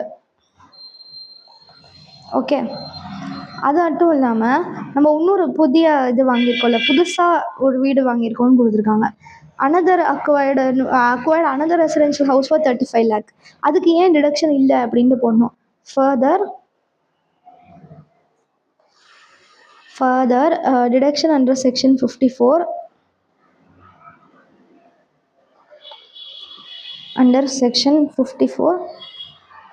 is not available for house acquired on எந்த இயர் வாங்கியிருக்கோம், என்னைக்கு வாங்கியிருக்கோம், ஓகே, acquired on 10/3/2027. ஏன்னா இது வந்து நம்ம வித்த அசட் வந்து ஷார்ட் டேர்ம், அதனால இதுக்கு நாட் அப்ளிகபிள் போடுறோம். Since it is a short term capital gain, நம்ம லாங் டேர்முக்கு மட்டும்தான் அப்ளிகபிள் அப்படின்னு முன்னாடியே படித்தோம்ல, ஆனால் இது ஷார்ட் டேர்ம் அப்படிங்கிறதுனால இதுக்கு வந்து இந்த deduction not applicable, short term capital gain. Okay, so இந்த மாதிரி நோட்ஸ் எழுதினா தான் உங்களுக்கு எக்ஸாமில் மார்க் வரும். ஓகேவா? இப்போ நெக்ஸ்ட் டிடக்ஷன் பார்க்கலாம். Next deduction under section 54B. Okay, B. So இது வந்து என்னென்னா capital gain on transfer of agro land. இப்போ ராமு வந்து ஒரு அக்ரிகல்ச்சர் லேண்ட் வச்சுருக்கிறாரு. ராமு வந்து ஒரு அர்பன் அக்ரிகல்ச்சர் லேண்ட். இது என்னது, இது வந்து ஒரு அக்ரிகல்ச்சர் லேண்டு. இது என்னவா இருக்கணும், அர்பன் அக்ரிகல்ச்சர் லேண்ட். ஏன் ரூரல் கிடையாது? ஏன்னா ரூரல் அக்ரிகல்ச்சர் லேண்ட் வந்து ஒரு கேபிட்டல் அசட்டே கிடையாது, நம்ம வந்து ஃபஸ்ட்டே பார்த்தோம்ல, கரெக்டாக? ஸோ அதனால் அர்பன் அக்ரிகல்ச்சர் லேண்ட் வந்து இவர் வச்சுருக்கிறார். இந்த அர்பன் அக்ரிகல்ச்சர் லேண்ட் அவர் வந்து சேல் பண்ணிட்டார். சேல் பண்ணிவிட்டு இன்னொரு லேண்ட் வாங்குறாரு, இன்னொரு அக்ரிகல்ச்சர் லேண்டு வாங்குறாரு. ஓகே, ஸோ கவர்மெண்ட் வந்து நீங்கள் இன்னொரு அக்ரிகல்ச்சர் லேண்ட் வாங்கினீங்கன்னா அதை வந்து நாங்கள் ரிடக்ஷனாக கொடுத்துருவோம் அப்படின்ட்டு சொல்கிறாங்க. அதுதான் வந்து செக்ஷன் 54B. ஓகே, செக்ஷன் 54ல் என்ன விற்றோம், ரெசிடென்ஷியல் ஹவுஸை விற்றோம். என்ன வாங்கினோம், நியூ ரெசிடென்ஷியல் ஹவுஸை வாங்கினோம். இதில் செக்ஷன் 54Bயில் அக்ரிகல்ச்சர் லேண்டை விற்கிறோம், அக்ரிகல்ச்சர் லேண்டை வாங்குகிறோம். அதுவும் இண்டிவிஜுவல் அண்ட் ஹாஃபுக்கு மட்டும்தான், இதுவும் இண்டிவிஜுவல் அண்ட் ஹாஃபுக்கு மட்டும்தான். டைம் லிமிட் என்னது, அதில் 1 to 3, 1 year before, 2 years after. வாங்குறதா இருந்தால், கன்ஸ்ட்ரக்ஷனாக இருந்தால் 3 இயர்ஸ் ஆஃப்டர். இதில் செக்ஷன் 54B டூ இயர்ஸ் மட்டும்தான், 2 இயர்ஸ் ஆஃப்டர் மட்டும்தான். அந்த லேண்டை விற்று 2 இயர்ஸ் ஆஃப்டருக்குள்ளே இன்னொரு லேண்ட் வாங்கணும், அவ்வளோதான் செக்ஷன் 54B. புரியுதா? available to assessee must have transferred capital asset being an agricultural land. அந்த அக்ரிகல்ச்சர் லேண்ட் வந்து லாங் டேர்மாகவும் இருக்கலாம், இல்லை ஷார்ட் டேர்மாகவும் இருக்கலாம். ஆனால் இதில் வந்து லாங் டேர்ம் மட்டும்தான் இருக்கணும்னு பார்த்தோம். கரெக்டாக? இதில் லாங் டேர்ம் மட்டும்தான். கரெக்டாக? லாங் டேர்ம் ரெசிடென்ஷியல் ஹவுஸ் மட்டும்தான். ஆனால் அக்ரிகல்ச்சர் லேண்டை பொறுத்த வரைக்கும் லாங் டேர்மாக வேணாலும் இருக்கலாம், இல்லை ஷார்ட் டேர்மாக வேணாலும் இருக்கலாம். Okay. And rural agriculture land ஏன் இதில் கொடுக்கல? ஏன்னா ரூரல் அக்ரிகல்ச்சர் லேண்ட் வந்து ஒரு ப்ராப்பர்ட்டி, கேபிட்டல் அசட்டே வந்து கிடையாது. அதனால அதுக்கு கேபிட்டல் கெயின் வரவே வராது. Okay. Such agriculture land must have been used by the individual or his parents or by such ஹவ் for agriculture purpose for at least 2 years prior to its transfer. அதை வந்து அந்த ட்ரான்ஸ்ஃபருக்கு முன்னாடி 2 இயர்ஸ் ஆச்சும் நம்ம அதை அக்ரிகல்ச்சர் பர்பஸ்க்காக யூஸ் பண்ணியிருக்கணும். ஓகேவா? புரியுதா? ஓகே. Condition 1 வந்து agriculture land. Okay. And agriculture land acquired for a period of less than 2 years before the date of transfer and used for agriculture purpose from the date of acquisition shall not be eligible for deduction. So அந்த transfer ஆகிறதுக்கு 2 years முன்னாடி தான் நீங்கள் வந்து அந்த லேண்டை வாங்கியிருக்கணும். Okay. 2 years முன்னாடியாச்சும் அந்த லேண்டை நீங்கள் வாங்கியிருக்கணும். வாங்கி அக்ரிகல்ச்சர் பர்பஸ்க்காக யூஸ் பண்ணியிருக்கணும். புரியுதா? For at least 2 years before the date of transfer வந்து நீங்கள் அக்ரிகல்ச்சர் பர்பஸ்க்காக யூஸ் பண்ணியிருக்கணும். யார்? நீங்கள், இல்லைன்னா உங்களுடைய பேரண்ட்ஸ், இல்லைன்னா ஹஃப். ஓகே. அப்படின்னா மட்டும்தான் உங்களுக்கு டிடக்ஷன் உண்டு. நீங்கள் வந்து அதை வாங்கிறதுக்கு ஓகே அது 2 வருஷம் விற்கிறதுக்கு 2 வருஷம் முன்னாடி தான் அந்த லேண்டையே வாங்கியிருக்கீங்க அப்படின்னா உங்களுக்கு அந்த டிடக்ஷன் கிடையாது. And agriculture land acquired for a period of less than 2 years அப்படி தான் நம்ம வாங்கியிருக்கோம் அப்படின்னா டிடக்ஷன் கிடையாது. ஓகே. புரியுதா? 2 இயர்ஸோட இது புரியுதா என்ன சொல்கிறாங்க? ஓகே. இது ஃபஸ்ட்டு கண்டிஷன். இது செகண்ட் கண்டிஷனில் ஏவிசி அது பார்க்குறோம். அதில் ஏ வந்து என்ன சொல்கிறாங்கன்னா, நீங்கள் 2 இயர்ஸ் அட்லீஸ்ட் 2 இயர்ஸ் ஆச்சும் அந்த லேண்டை நம்ம அக்ரிகல்ச்சர் பர்பஸ்க்காக யூஸ் பண்ணியிருக்கணும். கரெக்டாக? ஆனால் நம்ம வாங்கினதே லெஸ் தேன் 2 இயர்ஸ் தான் வாங்கியிருக்கோம் அப்படின்னா இந்த டிடக்ஷன் உங்களுக்கு கிடையாது. நெக்ஸ்ட்டு ஹஃபோட பார்ட்டிஷன். ஓகே. லேண்ட் வந்து ஹஃப் பார்ட்டிஷன் மூலயமா நமக்கு வருது அப்படின்னா அந்த ஹஃபோடைய பீரியட் அண்ட் நம்ம வச்சிருக்கிற பீரியட் ரெண்டுத்தையும் கம்பைன் பண்ணி 2 இயர்ஸ் இருக்குது அப்படின்னா ஓகே டிடக்ஷன் உண்டு. வேர் தி assessee obtains land on partition of huff. The above condition is satisfied if the assessee and huff taken together have used the land for agriculture purpose for at least 2 years immediately before the date of transfer. Okay. ஹஃபோட period நம்மளோட period ரெண்டுத்தையுமே சேர்த்து 2 years நம்ம agriculture பர்பஸ்க்காக use பண்ணியிருந்தோம்னா இந்த deduction உண்டு.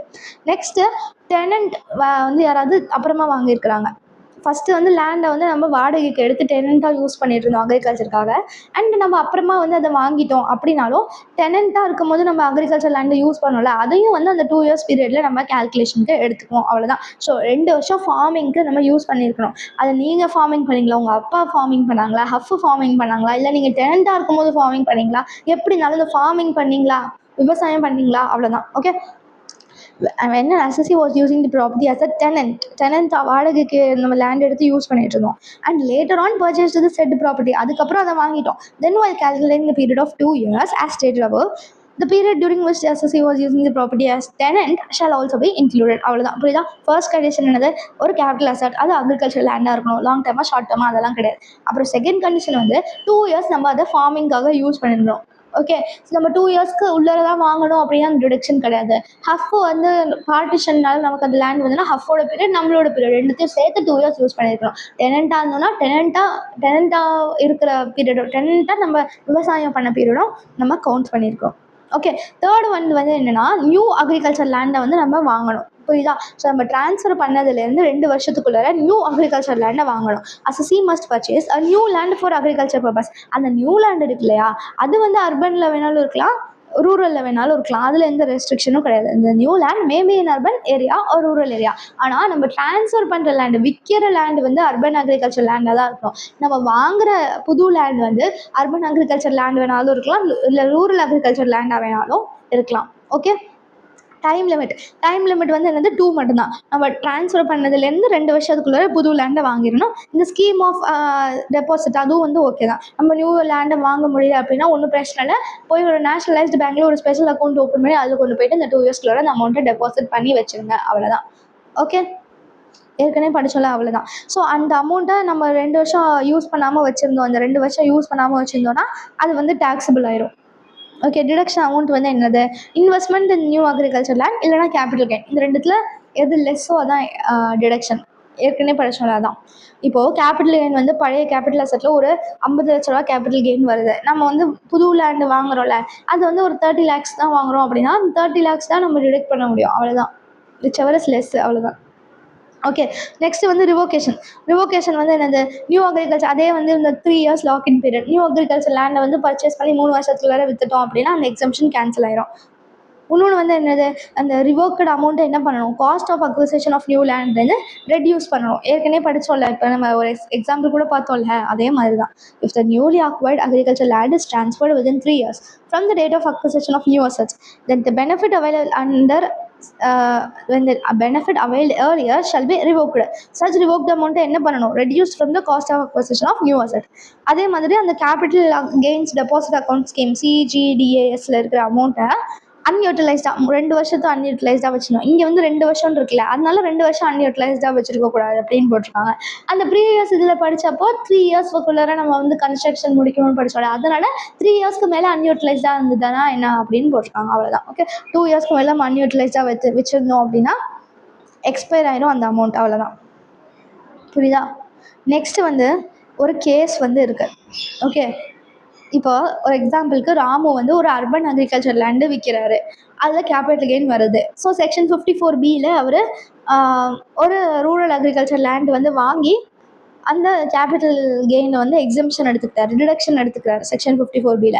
அதுக்கப்புறம் உடனே அந்த ரூரல் அக்ரிகல்ச்சர் லேண்டை அவர் விற்றுட்டாரு அப்படின்னா என்ன ஆகும்? அந்த செக்ஷன் 54Bயோடைய டிடக்ஷன் வந்து ரிவோக் ஆயிரும். ஏன்னா அந்த 3 வருஷம் லாக்இன் பீரியட் இருக்குது, இவர் வந்து இமீடியட்டாக விற்றுட்டதுனால ரிவோக் ஆயிரும். அந்த ரிவோக்கட் அமௌண்ட்டை நம்ம என்ன பண்ணணும்? Cost of acquisition of the new rural லேண்ட்லேருந்து மைனஸ் பண்ணணும். ஓகே, ஆனால் அந்த ரூரல் லேண்டு தான் வந்து கேபிட்டல் அசெட்டே கிடையாதுல்ல, அப்புறம் அதில் கேபிட்டல் கெயினே வராதுல்ல, அப்புறம் எப்படி அதை காஸ்ட் ஆஃப் அக்விசிஷன்லேருந்து மைனஸ் பண்ணுவீங்க? புரியுதா? சொல்கிறது புரியுதா? நம்ம 3 வருஷம் லாக்இன் பீரியட் இருக்குதுன்னு பார்த்தோம். 3 வருஷம் நம்ம அதுக்குள்ளார நம்ம வந்து வித்துட்டோம் அப்படின்னா அந்த காஸ்ட் ஆஃப் அக்விசிஷன்லேருந்து ரெடியூஸ் பண்ணுவோம்னு பார்த்தோம். இப்போ போன இல்லஸ்ட்ரேஷனில் பார்த்தோம்ல அந்த மாதிரி. ஆனால் நம்ம வாங்கினது ஒரு புதிய ரூரல் அக்ரிகல்ச்சர் லேண்டாக தான் என்ன பண்ணுறது? ரூரல் அக்ரிகல்ச்சர் லேண்ட் தான் ஒரு கேபிட்டல் அசெட்டே கிடையாதுல்ல, அப்புறம் எப்படி காஸ்ட் ஆஃப் அக்விசிஷன்லேருந்து மைனஸ் பண்ணுவீங்க? ஓகே, அதனால என்ன சொல்கிறாங்க அப்படின்னா எக்ஸம்ஷன் ரிவோக் ஆயிருந்தான், டிடக்ஷன் ரிவோக் ஆயிருந்தான், ஆனால் அந்த ரூரல் லேண்டோடைய சேல் வந்து இன்னுமே டேக்ஸ் ஃப்ரீயாக தான் இருக்கும் அப்படின்னு சொல்கிறாங்க. Okay, so assessee sold and urban agriculture land and invested the capital gain in rural agriculture land to claim deduction. Okay, ஆனால் இமீடியட்டாக அந்த லேண்டை சேல் பண்ணிட்டாங்க அப்படின்னா since new agriculture land sold before 3 years, therefore அந்த டிடக்ஷன் வந்து exemption shall be revoked தான் and benefit earlier shall be subtracted from the cost of acquisition of new asset. However, the new rural agriculture land is not liable to capital gain as it is not a capital asset. அவ்வளோதான், revoke ஆயிரும். ஆனால் வந்து still அந்த rural agriculture லேண்டுக்கு tax கிடையாது, அவ்வளோதான். Next exemption under section 1037. Okay, so urban agriculture லேண்டை government வந்து கம்பல்சரியாக அக்வயர் பண்ணிடுச்சு அண்ட் நம்ம வந்து செக்ஷன் 1037 வந்து டிடக்ஷன் எடுத்துக்கலாம், எக்ஸம்ஷன் எடுத்துக்கலாம் அப்படின்னு பார்த்தோம்ல. ஓகே, ஸோ செக்ஷன் 54B வந்து இன்னொரு ஒரு விதமான இதை வந்து சொல்லுது, அவ்வளோதான். சப்ஜெக்ட் டு சர்ச் and condition in case of completed acquisition of urban agriculture land by government, income shall be exempted under section 37. Okay, இதுதான் key points. Applicable to individual or HUF purpose எந்த என்ன நியூ அக்ரிகல்ச்சர் லேண்ட் வந்து வாங்கியிருக்கணும், அது வந்து ரூரலாகவும் இருக்கலாம் இல்லை அர்பனாகவும் இருக்கலாம், ஒன்றும் பிரச்சனை இல்லை. 2 yearsக்குள்ளார வாங்கியிருக்கணும். நம்ம வந்து இஃப் வயலேட் ஆயிடுச்சுன்னா அதை வந்து ரிவோக் ஆயிரும். 3 yearsக்குள்ளார விற்றுட்டோம் அப்படின்னா அந்த பெனிஃபிட் வந்து ரிவோக் ஆயிரும்.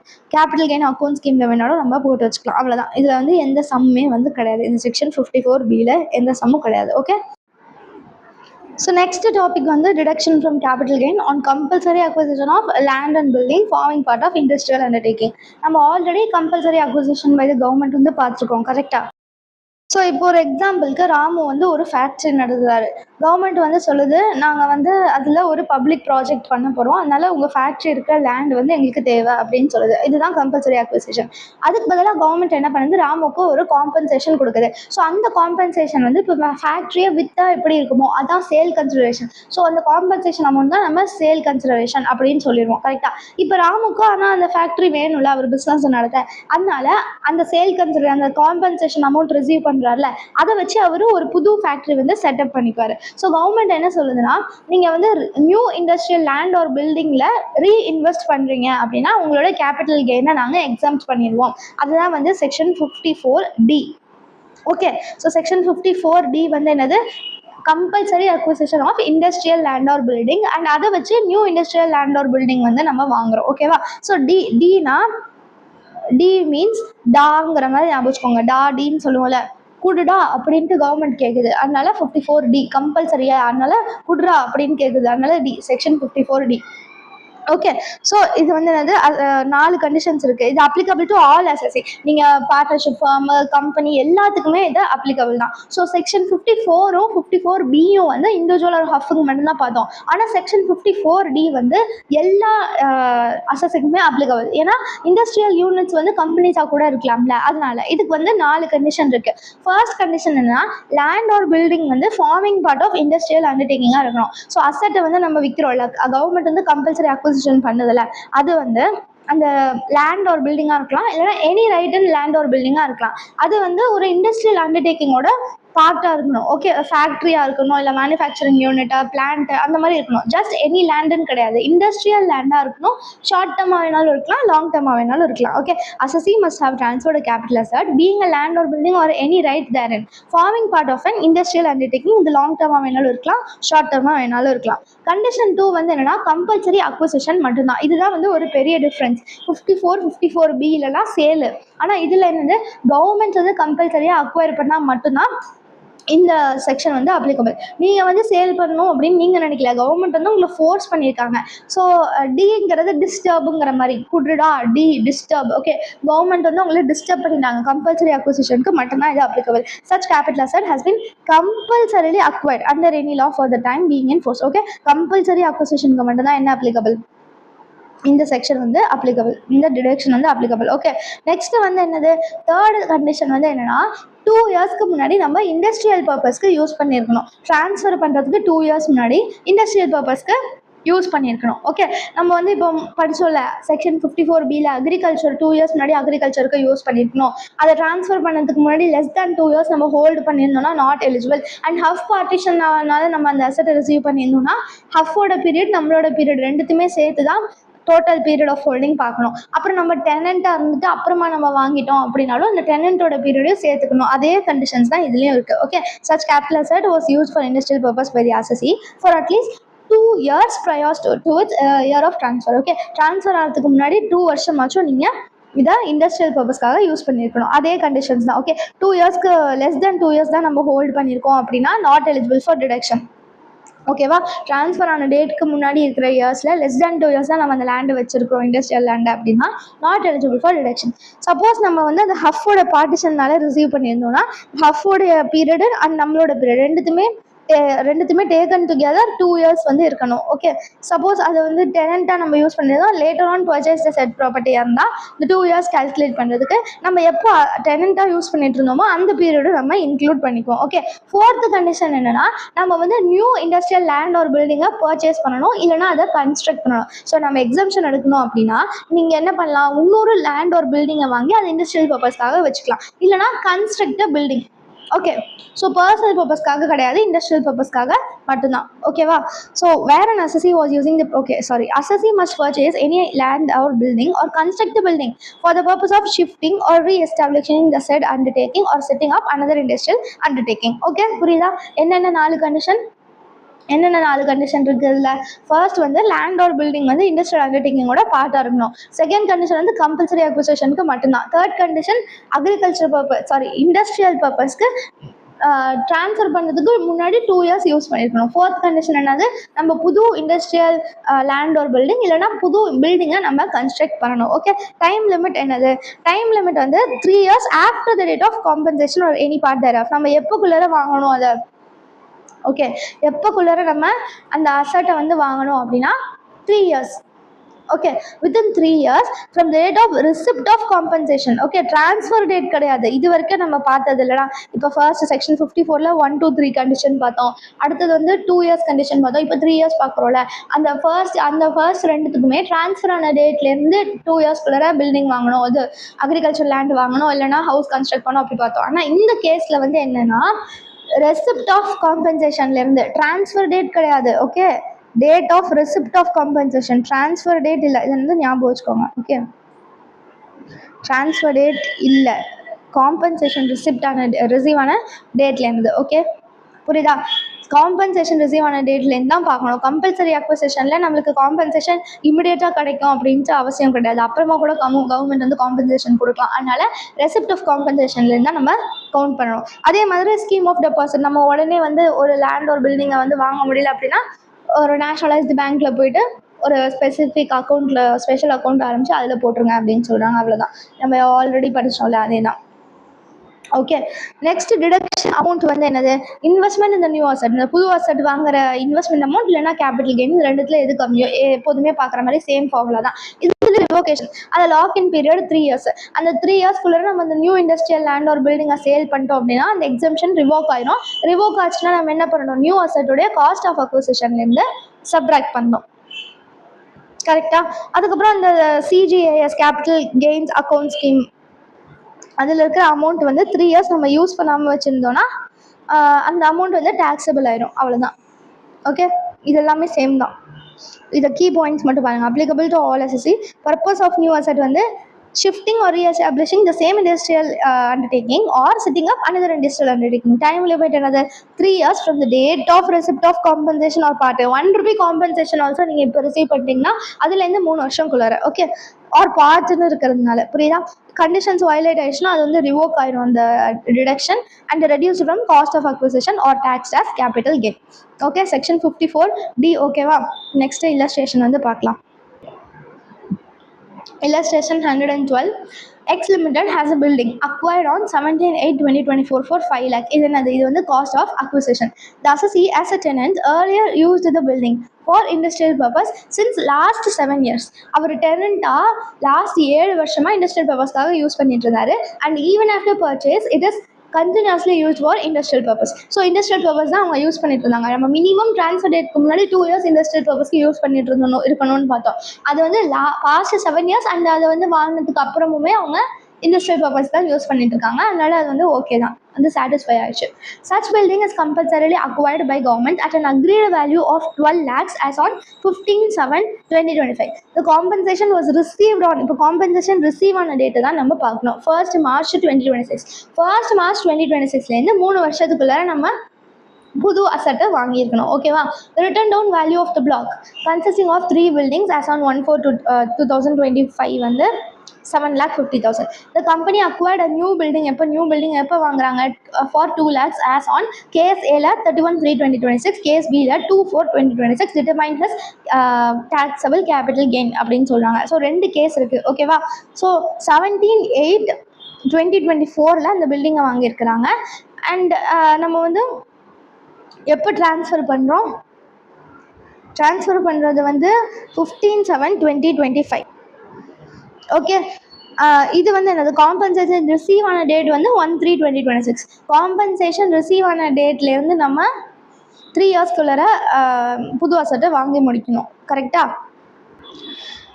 கேஸ் ஏல வந்து 31/3/2026 நியூ அசட்டை வாங்குறாங்க. கேஸ் பியில் 2/4/2026 வாங்குறாங்க. ஸோ நம்மளோட ப்ரீவியஸ் இயர் வந்து 25/26. 25/26னா இந்த 31/3 வாங்கினது வரும், இது வந்து வராது. கரெக்டாக அடுத்த வருஷம் தானே வரும். புரியுதா? இப்போ written down value of the block என்னது?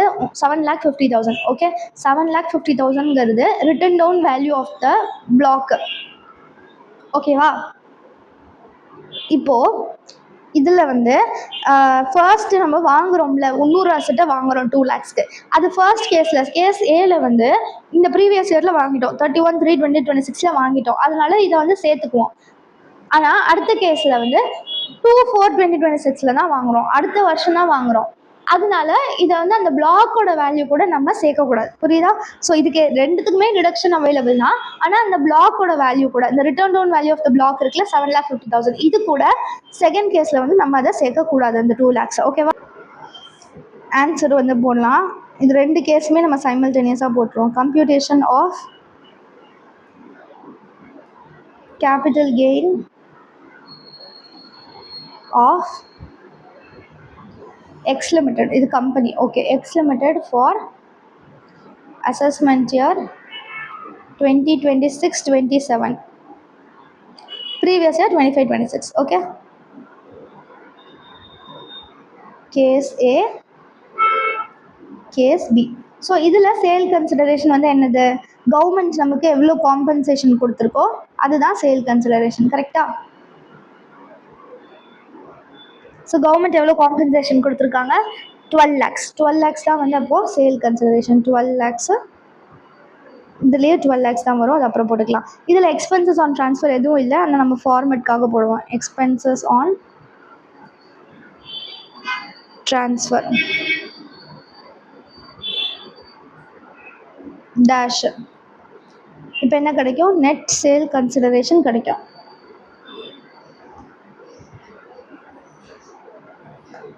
நெட் சேல் கன்சிடரேஷன் அதே அமௌண்ட் தான் வரும், 12 lakhs தான் வரும். ஓகே, இப்போ அதே தான் வந்து கேஸ் பிக்கு வரும். காஸ்ட் ஆஃப் அக்விசிஷன் மட்டும்தான் மாறும். புரியுதா? Less cost of acquisition, less cost of acquisition. Cost of acquisition போடும்போது கேஸ் ஏல அந்த இன்னொரு அசட் வாங்கியிருக்கோம்ல, 2 lakhs மதிப்புக்கு ஒரு அசட் வாங்கியிருக்கோம்ல, அதை வந்து நம்ம ப்ரீவியஸ் இயர்லேயே வாங்கிட்டோம். அதனால அந்த 2 lakhsையும் சேர்த்துக்கணும் காஸ்ட் ஆஃப் அக்விசிஷன் போடும்போது. புரியுதா புரியலையா?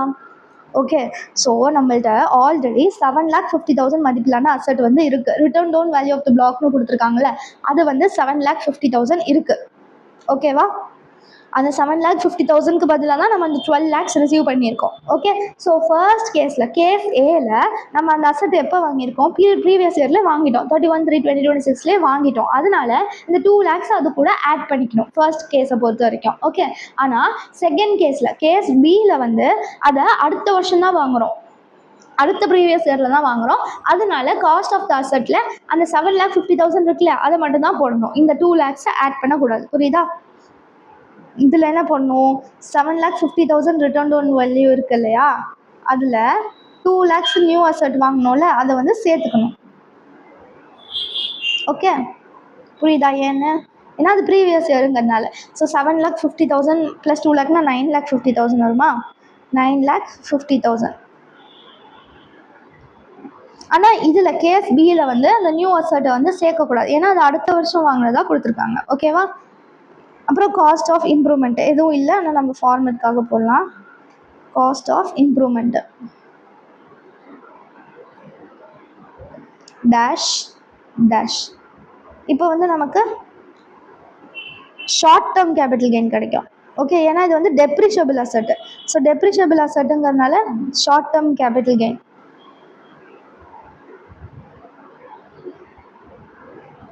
எவ்வளோ வருது? 12 lakhs - 9,50,000 போட்டால் 2,50,000. கேஸ் பியில் வந்து 12 lakh - 7,50,000 போட்டோம்னா 4,50,000 வரும். இப்போ இதில் இருந்து டிடக்ஷன் அண்டர் செக்ஷன் 54D.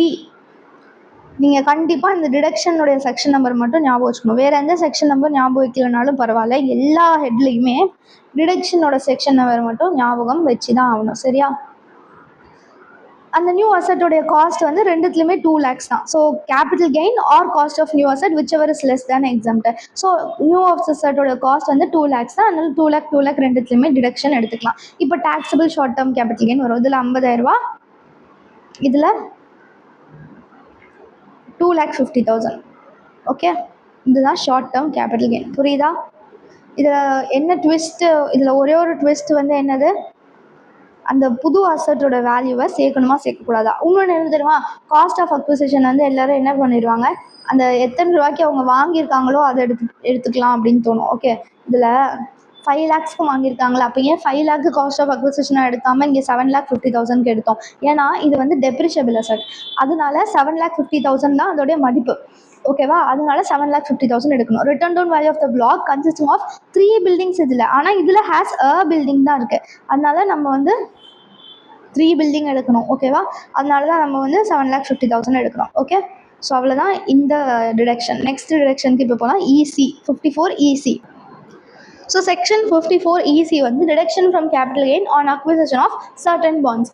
இப்போ ராமு வந்து அவரோட லேண்டை வந்து வித்துட்டாரு, ஒரு 80,00,000 கேபிட்டல் கெயின் வந்து அதில் வந்து அவருக்கு கிடச்சிருக்குன்னு வச்சுக்கலாம். அவருக்கு இன்னொரு வீடையோ இல்லை இன்னொரு அக்ரிகல்ச்சர் லேண்டையோ வாங்கணும் அப்படின்ட்டு அவருக்கு இஷ்டம் இல்லை. இதை ஜஸ்ட்டு சேஃபாக போய் எதுலையாவது இன்வெஸ்ட் பண்ணணும் அப்படின்னு தான் அவருக்கு இஷ்டம். ஸோ கவர்மெண்ட் என்ன சொல்கிறாங்கன்னா, ஒரு ஸ்பெஷல் கவர்மெண்ட் பாண்டில் நீங்கள் இன்வெஸ்ட் பண்ணுங்கள், சர்டன் பாண்ட்ஸில். ஓகே, சர்டன் பாண்ட்ஸ்னால் இந்த சில பாண்ட் மட்டும்தான், எந்த பாண்ட் வேணாலும் உங்கள் இஷ்டத்துக்குலாம் பண்ண முடியாது. ஒரு சர்டன் பாண்டில் நீங்கள் இன்வெஸ்ட் பண்ணுங்கள், நாங்கள் வந்து உங்களோட கேபிட்டல் கெயினை வந்து டிடக்ஷனுக்கு அலோவ் பண்ணிடுவோம் அப்படின்னு சொல்லுது. ஸோ அதுதான் செக்ஷன் 54 EC. இது வந்து ஈஸியாக இருக்குது. ஓகே, அப்படின்னு ஞாபகம் வச்சுக்கலாம். 54 EC கவர்மெண்ட்டே சொல்லிடுது, நீ போய் இந்த பாண்டில் இன்வெஸ்ட் பண்ணு, நீ போய் வீடெல்லாம் தேட வேண்டாம், அக்ரிகல்ச்சர் லேண்டெல்லாம் தேட வேண்டாம், இன்னொரு இண்டஸ்ட்ரியல் அண்டர்டேக்கிங் அதெல்லாம் தேட வேண்டாம், நீ எதை வேணாலும் விற்றுக்கோ, ஆனால் நான் சொல்கிற பாண்டில் ஈஸியாக போய் இன்வெஸ்ட் பண்ணு. அதனால இது செக்ஷன் 54 EC. ஓகே, இது யாருக்கெல்லாம் அப்ளிகபிள் அப்படின்னா எல்லா அசட்ஸுக்குமே applicable. Individual, company, firm, HUF எல்லாத்துக்குமே வந்து அப்ளிகபிள். 2 கண்டிஷன் தான். நீங்கள் லேண்ட் இல்லைனா பில்டிங் இல்லைனா ரெண்டுத்தையுமே விற்றுக்கணும். லேண்ட் ஆர் பில்டிங் மட்டும்தான். நீங்கள் ஷேரை விற்கக்கூடாது, கோல்டு விற்கக்கூடாது, இல்லை மெஷினரி அதெல்லாம் விற்கக்கூடாது. Okay, land or building or both. Okay, அந்த land or building or both இருக்குல்ல, அது வந்து லாங் டேர்மாக இருக்கணும். போன கேஸ்லலாம் நம்ம எது வேணாலும் இருக்கலாம், லாங் டேர்மாக வேணா இருக்கலாம், ஷார்ட் டேர்மாக வேணா இருக்கலாம் பார்த்தோம்ல. ஆனால் இது வந்து லாங் டேர்ம் கேபிட்டல் அசட்டாக மட்டும்தான் இருக்கணும். அதுதான் condition 1, land or building or both and long term capital அசட்டாக இருக்கணும். கண்டிஷன் 2 வந்து என்னென்னா, நம்ம லாங் டேர்ம் ஸ்பெசிஃபைடு அசட்டில் இன்வெஸ்ட் பண்ணணும். என்ன லாங் டேர்ம் ஸ்பெசிஃபைடு அசட்லாம் என்ன அப்படின்னா, கவர்மெண்ட் வந்து சொல்லியிருக்கு. என்னது, national highway authority of India NHAI, rural electrification corporation, power finance corporation, Indian railway finance corporation, Indian Renewable Energy Development Agency, any other bond being notified by the central government. Okay, so இது எப்படிலாம் ஞாபகம் வச்சுக்கலாம் தெரியுமா, நம்ம வந்து ஒரு ஹைவேல போகிறோம், அந்த ஹைவேல போனால் ரூரல் ஏரியாவுக்கு போகுது. ரூரல் ஏரியாவில் வந்து எலக்ட்ரிசிட்டி இருக்குது. எப்படி எலக்ட்ரிசிட்டி வந்ததுன்னா, பவர் ஃபினான்ஸ் கார்பரேஷன் லிமிடெட் தான் எலக்ட்ரிசிட்டி கொடுக்குறாங்க. அதுக்கப்புறம் அங்கே வந்து ஒரு இப்படி இருக்குல்ல, இப்படி வந்து தண்டவாளம் போவோம், இங்கே வந்து ரோடு இருக்கும். ஸோ இங்கே ட்ரெயின் வரப்போகுது அப்படின்னா இங்கே வந்து கேட்டு போட்டுருவாங்க. அந்த மாதிரி ஒன்று இருக்குது நம்ம இந்த ரூரல் ஏரியாவில் போகும்போது, அதனால ரயில்வே. அதுக்கப்புறம் நம்ம இந்த ரூரல் ஏரியாவை இங்கே தாண்டி போனதுக்கப்புறம் நம்ம பார்க்குறோம், சிட்டிலலாம் எப்போ பார்த்தாலும் வந்து இந்த நான் ரெனியூவபிள் எனர்ஜியை யூஸ் பண்ணுறாங்க, ஆனால் இந்த ரூரல் ஏரியாலலாம் பாருங்களேன் ரெனியூவபிள் சோர்ஸஸ் ஆஃப் எனர்ஜி தான் யூஸ் பண்ணுறாங்க அப்படின்னு நமக்கு தோணுது. ஓகே, அதுக்கப்புறம் வேறு ஏதாவது ஒரு கவர்மெண்ட் வந்து நோட்டிஃபை பண்ணுறது, புரியுதா? ஃபர்ஸ்ட் நம்ம என்ன பண்ணுறோம், ஹைவேல போகிறோம். ஹைவேல போய் எங்கே போகிறோம், ரூரலுக்கு போகிறோம். ரூரலில் வந்து என்ன இருக்குது, எலக்ட்ரிசிட்டி இருக்குது. அந்த எலக்ட்ரிசிட்டி எப்படி வந்தது, பவர் ஃபைனான்ஸ் கார்பரேஷன் கொடுக்குறாங்க. அதுக்கப்புறம் இப்படி இந்த தண்டவாளமும் ரோடு மீட் பண்ணுற ஏரியா வருது, அதனால இந்தியன் ரயில்வே கார்பரேஷன். அந்த ரூரல் ஏரியாலலாம் எல்லாரும் ரெனியூவபிள் எனர்ஜி தான் யூஸ் பண்ணுறாங்க, அதனால ரெனியூவபிள் எனர்ஜி. அப்புறம் வேறு ஏதாவது கவர்மெண்ட் நோட்டிஃபைட், அவ்வளோதான். ஓகேவா, ஈஸியா? ஓகே, ஸோ இப்போ டைம் லிமிட் என்னது, நியூ அசட்டை வாங்குற டைம் லிமிட்னா 6 months தான். Okay, so 6 months from the date of transfer தான். மீது எல்லா கேஸ்லேயும் 1 year 2 year 3 yearலாம் இருந்தானா, இதில் அப்படிலாம் இல்லை, வெறும் 6 மாதம் தான். இது என்ன ரொம்ப ஈஸி தானே, நானே எந்த பாண்டுன்னு சொல்லிடுறேன், நீ என்ன போய் ரோடு எந்த வீடுன்னு தேடவா போகிற, போய் நான் சொல்கிற பாண்டில் இன்வெஸ்ட் பண்ண, அவ்வளோதானே. அதுக்கு 6 மாதம் பத்தாது அவனுக்கு அப்படின்னு கவர்மெண்ட் சொல்கிறாங்க. அதனால் வித்தின் 6 months தான். சப்போஸ் கம்பல்சரி அக்விசிஷனாக இருந்ததுன்னா, கவர்மெண்ட் வந்து நம்மளோட லேண்ட் ஒரு பில்டிங்கை கம்பல்சரி அக்வயர் பண்ணிட்டு காம்பன்சேஷன் கொடுக்குறாங்க. அந்த காம்பன்சேஷனை வச்சு நம்ம பாண்ட் வாங்க போகிறோம் அப்படின்னா, டேட் ஆஃப் காம்பன்சேஷன் இருந்து நம்ம 6 months வந்து கால்குலேட் பண்ணணும். டேட் ஆஃப் ட்ரான்ஸ்ஃபர் இல்லை, டேட் ஆஃப் காம்பன்சேஷன்ல. இது கம்பல்சரி அக்விசிஷன்னா டேட் ஆஃப் காம்பன்சேஷன் ஏற்கனவே பார்த்தோம்ல, அதுதான்.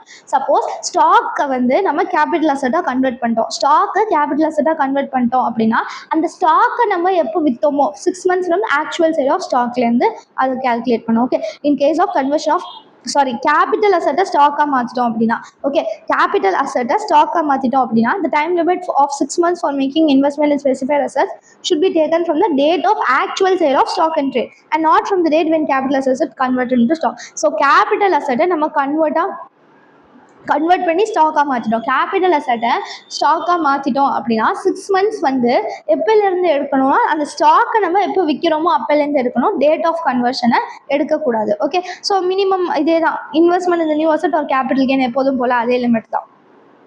ஓகே, இதில் இன்னொரு லிமிட் 50 லட்சம் அப்படின்ட்டு இருக்குது. டோட்டல் இன்வெஸ்ட்மெண்ட் நம்ம பண்ணுறோம்ல பாண்டில். Okay, total investment in bond. Okay, இந்த financial year 1 financial year and the next financial year combine பண்ணி 50 லட்ச ரூபாய் தாண்டக்கூடாது. ஓகே, மேக்ஸிமம் எக்ஸம்ஷன் என்னன்னா 50 லட்ச ரூபா தான். So even if capital gain வந்து 2 கோடி இருந்தாலும் மேக்ஸிமம் எக்ஸம்ஷன் 50 லட்ச ரூபா தான். The investment made by an assessee in the long term specified asset from capital gain arising from transfer of one or more original assets during the financial year in which the original assets are transferred and then the subsequent financial year does not exceed 50 lakhs. Okay, நம்ம இந்த வருஷம் ஒரு அசட்டை விற்கிறோம், அப்புறம் அடுத்த வருஷம் ஒரு அசட்டை விற்கிறோம். அந்த அமௌண்ட் எல்லாம் சேர்த்து நம்ம வந்து பாண்டு வாங்குறோம்ல, அந்த அமௌண்ட் வந்து 50 லட்ச ரூபாயை தாண்டக்கூடாது. So maximum amount of capital கெயினே வந்து ஓகே, மேக்ஸிமம் டிடக்ஷனுமே வந்து 50 லட்ச ரூபா தான். ஓகே, நெக்ஸ்ட்டு அந்த லாக்இன் பீரியட், அந்த ரிவோகேஷனுக்கு வந்து இது வரைக்கும் நம்ம 3 years படித்தோம். ஆனால் இதில் வந்து 5 years. ஓகே, அந்த பாண்டை வந்து 5 yearsக்குள்ளார நம்ம விற்கக்கூடாது. த பாண்ட்ஸ் மெச்சூர் ஆஃப்டர் 5 years. அதனால 5 yearsக்குள்ளார நம்ம விற்கக்கூடாது.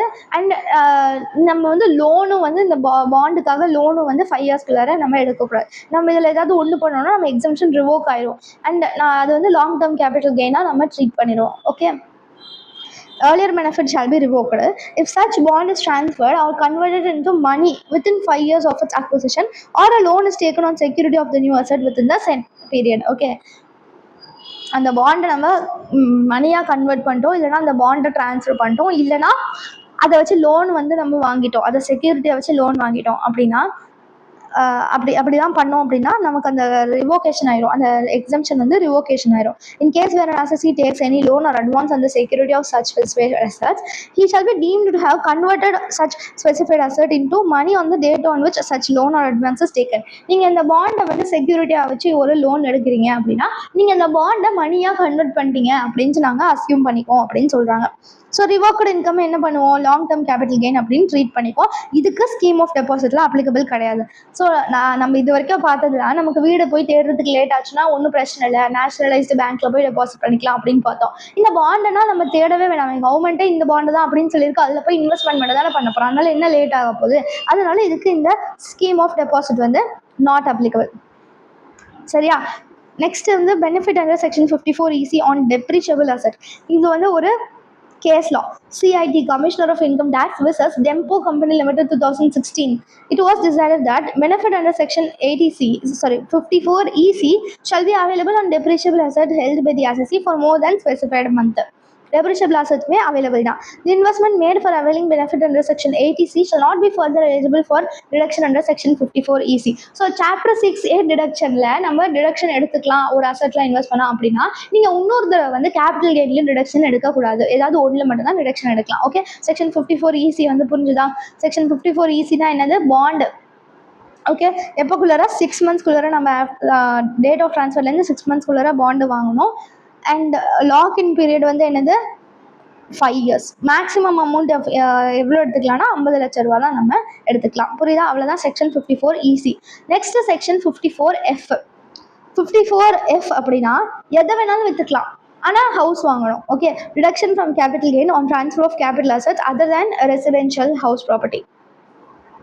ஓகே, நம்ம வந்து கோல்டு ஜுவல்லரியை விற்றுக்கலாம், ஆனால் இப்போ வந்து என்ன பண்ணணும், அந்த கேபிட்டல் கெயினை வச்சு நம்ம ஹவுஸ் ப்ராப்பர்ட்டி தான் வாங்கணும். எதை வேணாலும் விற்றுக்கலாம், ஆனால் வந்து நீங்கள் ஹவுஸ் மட்டும்தான் வாங்கணும். அதுதான் செக்ஷன் 54F. ஓகே, சப்போஸ் நம்ம ஹவுஸை விற்று ஹவுஸை வாங்குறோன்னா அதுக்கு செக்ஷன் 54ல் எடுத்துப்போம். கரெக்டாக? ஹவுஸை விற்காமல் வேறு ஏதாச்சும் ஒன்றை விற்று ஹவுஸ் ப்ராப்பர்ட்டி வாங்குறோம். எதை வேணாலும் விற்றுக்கலாம், ஹவுஸ் ப்ராப்பர்ட்டி வாங்கணும். எஃப்னா ஃபன்னி, இது ரொம்ப ஃபன்னியாக இருக்குல்ல, எதை வேணாலும் விற்றுக்கலாம் ஆனால் ஹவுஸ் ப்ராப்பர்ட்டி வாங்கணும் அப்படின்ட்டு. அதனால் அது ரொம்ப ஃபன்னியாக இருக்கிறதுனால செக்ஷன் 54F. எதையாச்சும் ஒன்றை விற்று நம்ம ஹவுஸ் ப்ராப்பர்ட்டி வாங்கணும்னா எந்த செக்ஷனில் நம்ம டிடக்ஷன் எடுத்துக்கலாம், செக்ஷன் 54F. இது யாருக்கு அப்ளிகபிள்னா இண்டிவிஜுவல் ஆர் ஹஃபுக்கு மட்டும்தான் அப்ளிகபிள். கம்பெனி ஃபர்முக்குலாம் இது அப்ளிகபிள் கிடையாது. இதுக்கு என்னென்னலாம் கண்டிஷன்? ஃபர்ஸ்ட் வந்து லாங் டேர்ம் கேபிட்டல் அசெட்டாக இருக்கணும். அண்ட் அது வீடை தவிர என்ன வேணாலும் இருக்கலாம். நம்ம ட்ரான்ஸ்ஃபர் பண்ணுற அசெட் வந்து வீடாக இருக்கக்கூடாது. வீடை தவிர என்ன வேணாலும் இருக்கலாம். Okay, so அசசி must have transferred long term capital asset அது தானே ரெசிடென்ஷியல் ஹவுஸ் ப்ராப்பர்ட்டி. செகண்ட் வந்து என்னது, நம்ம புதுசாக வாங்குற அசெட் இருக்கு இல்லையா, அது வந்து ரெசிடென்ஷியல் ஹவுஸாக இருக்கணும் அண்ட் இந்தியாவில் மட்டும்தான் வாங்கணும். Okay, அசசி must acquire one residential house within prescribed time limit, income of which is taxable under section 22. And such new house should be situated in India. இந்தியாவில் மட்டும்தான் இருக்கணும். அதோட இன்கம் வந்து இன்கம் ஃப்ரம் ஹவுஸ் ப்ராப்பர்ட்டியில் டேக்ஸ்ஃபுல்லாக இருக்கணும். ஓகே, நெக்ஸ்ட் வந்து என்னென்னா, அசசி வந்து மோர் தேன் ஒன் ஹவுஸ் வந்து ட்ரான்ஸ்ஃபர் ரேட் எனக்கு நம்ம வச்சுருக்கக்கூடாது. ஓகே, assessee does not own more than one residential house, income of which is taxable under section 22 other than the new house on the date of transfer. இப்போ நம்ம வந்து இப்போ பிரியா இருக்காங்களே, ராமோட ஃப்ரெண்டு பிரியா வந்து கோல்டு வந்து விற்கிறாங்க. ஓகே, அவங்க மோர் தேன் ஒன் வீடு ஏற்கனவே வச்சிருக்கக்கூடாது. புரியுதா? அவங்க ஏற்கனவே 2 வீடு வச்சுருக்காங்க. இப்போ ஒரு புது வீடு வேறு வாங்க போகிறாங்க. உனக்கு எதுக்கிட்ட எக்ஸாம்ஷன், உனக்குலாம் கிடையாது அப்படின்னு சொல்கிறாங்க. நீங்கள் ஏற்கனவே 2 வீடு வச்சுருந்தீங்கன்னா உங்களுக்கு எக்ஸாம்ஷன் கிடையாது. நீங்கள் ஏற்கனவே ஒரு வீடு மட்டும்தான் வச்சுருக்கீங்க அப்படின்னா ஓகே, நீங்கள் எக்ஸாம்ஷன் எடுத்துக்கோங்க. ஓகே, ட்ரான்ஸ்ஃபர் டேட் அப்போ நம்ம ஒரு வீடு மட்டும்தான் வச்சுருக்கணும். அந்த ஒரு வீடுனா இப்போ புதுசாக ஒரு வீடு வாங்க போகிறோம்ல, அதை எடுக்கக்கூடாது. நம்ம ஏற்கனவே ஒரு வீடு தான் வச்சுருக்கணும். ஓகேவா? நெக்ஸ்ட் வந்து என்னன்னா, not purchase another house within 2 years or construct within 3 years.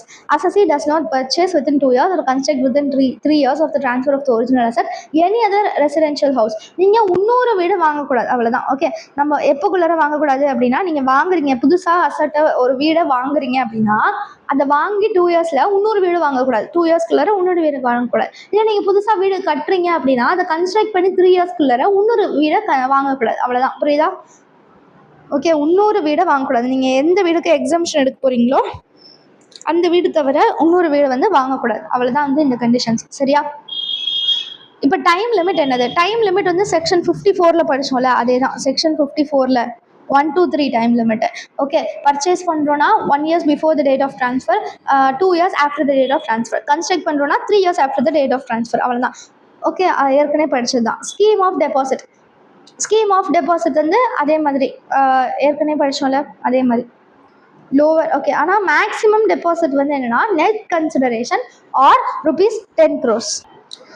Capital gain deposit ஸ்கீமில் நம்ம மேக்ஸிமம் எவ்வளோ போடலாம் அப்படின்னா, கன்சிடரேஷன் ரிசீவ் பண்ணியிருக்கோம்ல, consideration minus expenses on transfer net consideration, அந்த நெட் கன்சிடரேஷன் இல்லைனா 10 கோடி, இது ரெண்டுத்தில் எது கம்மியோ அதுதான் maximum amount. Okay, as reduce by the amount invested acquiring new asset till due date of filing return of income. இப்போ if the net consideration is 9 lakh and long term capital gain எவ்வளோ 4.5 crore and the assessee has already incurred 5 crore. Okay, net consideration 9 crore, long term capital gain 4.5 crore.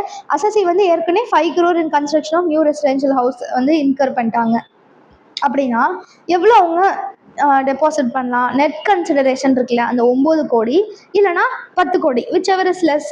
9 கோடி. அந்த 9 கோடியிலேருந்து இப்போ இந்த 5 crore நம்ம புது house வாங்குறதுக்காக in her பண்ணுறோம்ல, அதை minus பண்ணணும் 4 crore. அந்த 4 crore மட்டும்தான் நம்ம டெபாசிட் பண்ண முடியும். So maximum deposit in CGDS வந்து என்னது, whichever is less of net sale consideration இல்லைனா 10 கோடி. இதுலேருந்து விச் எவர் இஸ் லெஸ் எடுத்துப்போமா, அதுலேருந்து என்னத்தை மைனஸ் பண்ணணும்? நியூ அசட்டோடைய காஸ்ட்டு. நியூ அசட்காக நம்ம பண்ணுற எக்ஸ்பெண்டிச்சர் எப்போ வரைக்கும்? டியூ டேட் ஆஃப் ரிட்டர்ன் வரைக்கும் இருக்கிறது. புரியுதா? டியூ டேட் ஆஃப் ரிட்டர்ன் வந்து என்னது, நார்மல் பீப்புளாக இருந்தால் 31st July, டேக்ஸோட தேவைப்படுற பீப்புளாக இருந்தால் 31st October. Okay, next, in case of compulsory acquisition the time limit starts from the date of receipt of compensation. அவ்வளோதான். Receipt of compensation. இது அமௌண்ட் ஆஃப் டிடக்ஷன், இது வந்து very very important. ஏன்னா இது வரைக்கும் நம்ம படித்தது இப்போ எல்லாமே செக்ஷன் 54 மாதிரியே தான் இருந்தது. ஆனால் இந்த செக்ஷன் 54Fல மட்டும் ஒரு ஃபார்முலா இருக்குது. ஓகே, எக்ஸம்ஷன் அமௌண்ட் வந்து என்ன அப்படின்னா, கேபிட்டல் கெயின் இருக்குல்ல, கேபிட்டல் கெயின் அதிலிருந்து அது வந்து நெட், இந்த கேபிட்டல் கெயின் இன்டூ நம்ம நியூ அசட்டில் எவ்வளோ இன்வெஸ்ட் பண்ணுறோம் divided by net sale consideration, அதை தான் எடுக்கணும். ஓகே, ஸோ 10 கோடியை விட அதிகமாக இருந்ததுன்னா அந்த 10 கோடியை விட எவ்வளோ அதிகமாக இருக்கோ அதை வந்து நம்ம எடுக்கக்கூடாது. புரியுதா? ஸோ இந்த எஃப்க்கு வந்து ஒரு ப்ரொபோர்ஷனேட் போடுற மாதிரி ஒரு ஃபார்முலா இருக்குது. புரியுதா? ஸோ நம்ம புது அசட்டில் எவ்வளோ இன்வெஸ்ட் பண்ணியிருக்கோம் into capital gain. Divided by net sale consideration. So நம்ம இவ்வளோ சேல் கன்சிடரேஷன் வச்சுருந்தா நமக்கு இவ்வளோ கேபிட்டல் கெயின் வருது. நம்ம இந்த சேல் கன்சிடரேஷன் ஃபுல்லாக வச்சு நம்ம ஒரு புது அசட் வாங்க போகிறது இல்லைல்ல. அதனால ப்ரொப்போர்ஷனேட்டாக புது அசட்டுக்கு நம்ம எவ்வளோ இன்வெஸ்ட்மெண்ட் பண்ணியிருக்கோமோ அதுக்கு உள்ள கேபிட்டல் கெயின் மட்டும்தான் நம்ம டிடக்ஷன் பண்ணிக்கலாம் அப்படிங்கிற மாதிரி ஒரு ஃபார்முலா. சரியா? ஓகே. அப்புறம் ரிவோகேஷன் ஆஃப் பெனிஃபிட்.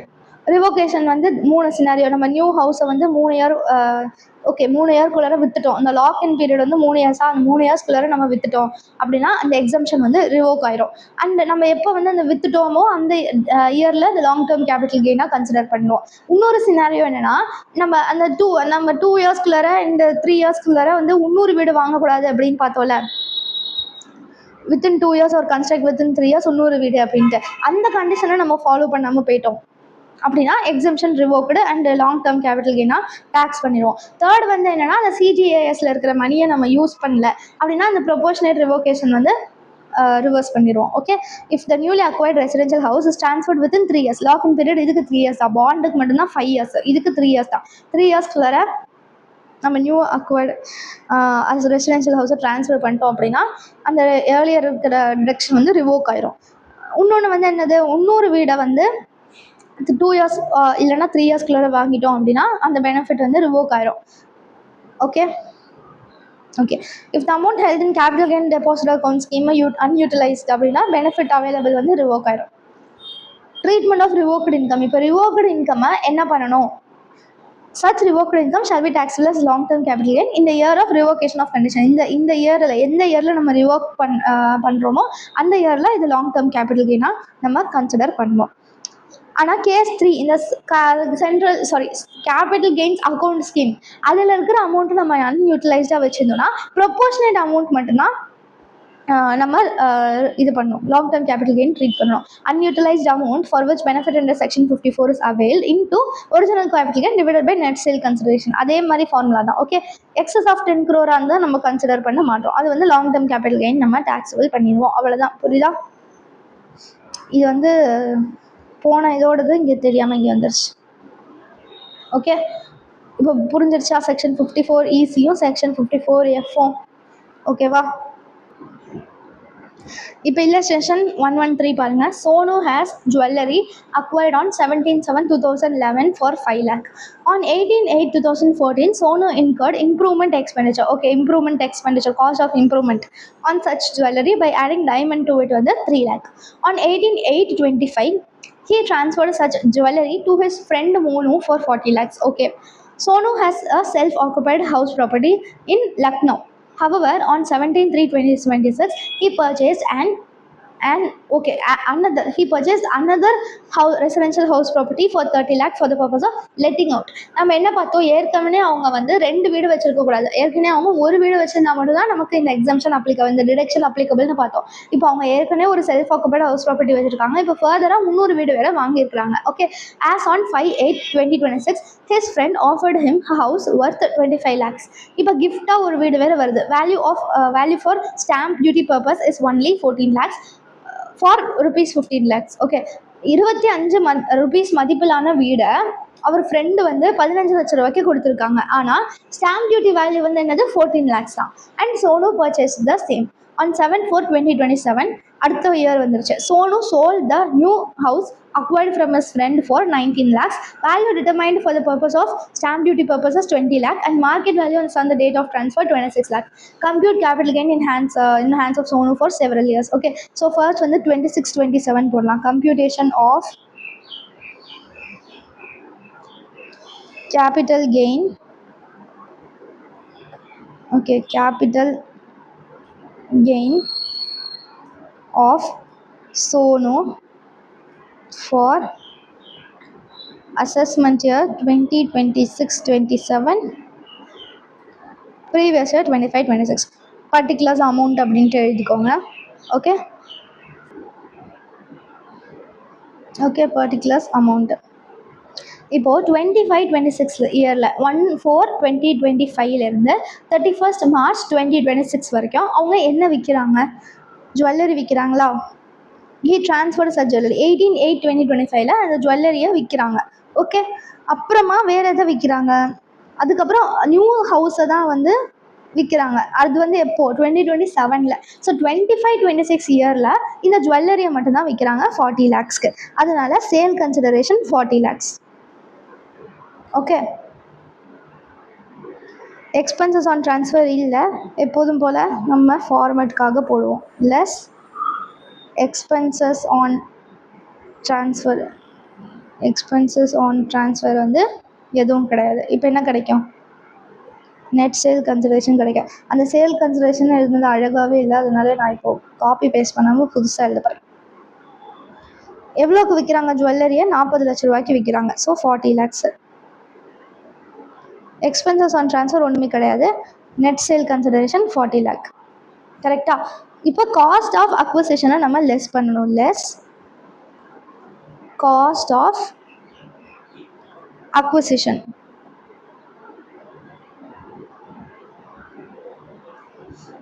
ஓகே, எவ்வளோ cost of acquisition? 5 lakhs. 5 lakhs. இந்த கொஸ்டினில் வந்து டைமண்ட் என்னமோ சேவ் பண்ணியதாக கொடுத்தாங்க, அதனால் காஸ்ட் ஆஃப் இம்ப்ரூவ்மெண்ட்டும் இருக்குது இந்த கொஸ்டினில். Cost of improvement. Cost of improvement என்னது? 3 lakhs. So 3 lakhs. ஸோ 40 lakhsலேருந்து 5 lakhையும் 3 lakhையும் 8 lakhs. ஓகே, 40 lakhsலேருந்து 8 lakhs மைனஸ் பண்ணால் 32 lakhs வரும். இது லாங் டேர்மா ஷார்ட் டேர்மா? எப்போ வாங்குறாங்க? 2011 வாங்குறாங்க. இப்போ 2025 ஆயிடுச்சு. அதனால இது லாங் டேர்ம், மோர் தென் 2 இயர்ஸாக. அதனால இது long term capital gain.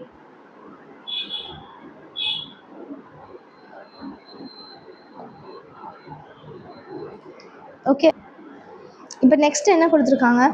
Sonu has a self occupied property அப்படின்னு கொடுத்துருக்காங்க. Okay, in Lucknow he purchased another residential house property for 30 lakhs for the purpose of letting out. எப்போ 17/3/2026. ஓகேவா? இப்போது ஏற்கனவே அவங்கள்ட்ட ஒரே ஒரு வீடு தான் இருக்குது, அதனால ஒன்றும் பிரச்சனை இல்லை. இப்போ இன்னொரு வீடு வாங்குறாங்க. இது வாங்குறது எப்போனா இந்த சேலுக்கு அப்புறம் தான் வாங்குறாங்க. ஸோ 18/8/2025 சேல் நடந்தது. இப்போ ஹவுஸ் ப்ராப்பர்ட்டி வாங்குறாங்க. ஸோ வேறு ஏதாவது ஒன்று வீடு தவிர ஏதாச்சும் ஒன்று சேல் பண்ணிவிட்டு வீடு வாங்கினா நமக்கு இந்த எக்ஸம்ஷன் அப்ளிகபிள். கரெக்டாக? ஸோ 18/8/25 வீடு தவிர ஏதாவது ஒன்று, கோல்டு, ஓகே, ஜுவல்லரி, கோல்டு கிடையாது, ஜுவல்லரியை சேல் பண்ணிட்டாங்க. இப்போ வந்து அதை வச்சு வீடு வாங்குறாங்க. வீடு எவ்வளோக்கு வாங்குறாங்க? 30 lakhsக்கு வாங்குறாங்க.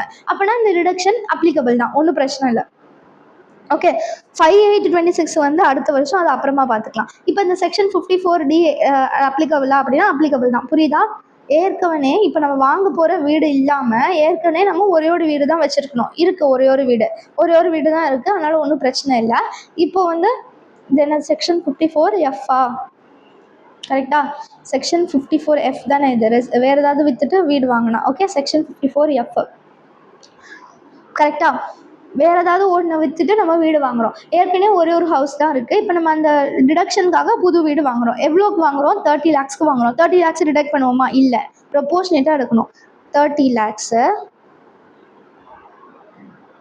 இன்டூ 32 lakhs இருக்குல்ல, 32 lakhs தான் வந்து நமக்கு வந்து கேபிட்டல் கெயின். அந்த 32 lakhs வந்து எவ்வளோ அமௌண்ட்டுக்கு வந்துச்சு? நெட் சேல் கன்சிடரேஷன் என்ன? Net sale consideration 40 lakhs. 32 lakhs capital gain வந்து நம்ம 40 lakhsக்கான அசட்டை விற்றோன்னா நமக்கு 32 lakhs கேபிட்டல் கெயின் வருது. அப்போது 30 lakhs ஆகுனா என்ன வரும் அப்படிங்கிறது தான் போடுறோம். ஸோ 32 divided by 40 into 30 அப்படின்னு போடுறோம். So 32 lakh divided by 40 lakh into 30 lakh போட்டோன்னா 24 lakh வருது. கரெக்டா?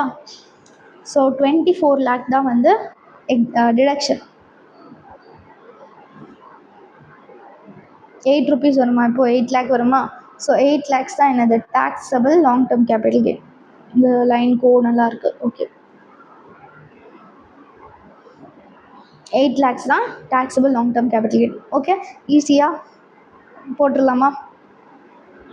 taxable long term capital gain. இப்போ அடுத்த வருஷத்துக்கு போடணும். 2027-2028 அசஸ்மெண்ட் இயரா? ஓகே, ஸோ அப்படியே காப்பி பேஸ்ட் பண்ணிக்கலாம் ஹெட்டிங்கை. நீங்கள் அந்த மாதிரி பண்ண முடியாது, நீங்கள் எழுதி தான் ஆகணும். எத்தனை பேர் இதை வந்து என் கூட சேர்ந்து எழுதுறீங்க, சால்வ் பண்ணுறீங்க? ஆக்சுவலாக எத்தனை பேர் அப்படியே சும்மா புக்கை பார்த்து டிக் பண்ணிட்டுருக்கீங்க? கமெண்ட்டில் சொல்லுங்கள். நிஜமாகவே பென் அண்ட் பேப்பர் வச்சு சால்வ் பண்ணுறீங்களா, இல்லை சும்மா புக்கில் வந்து இருக்கிறத பார்த்து டிக் பண்ணிகிட்ருக்கீங்களா? ஓகே, 2027 2028 என்ன வருது அப்படின்னு பார்ப்போம்.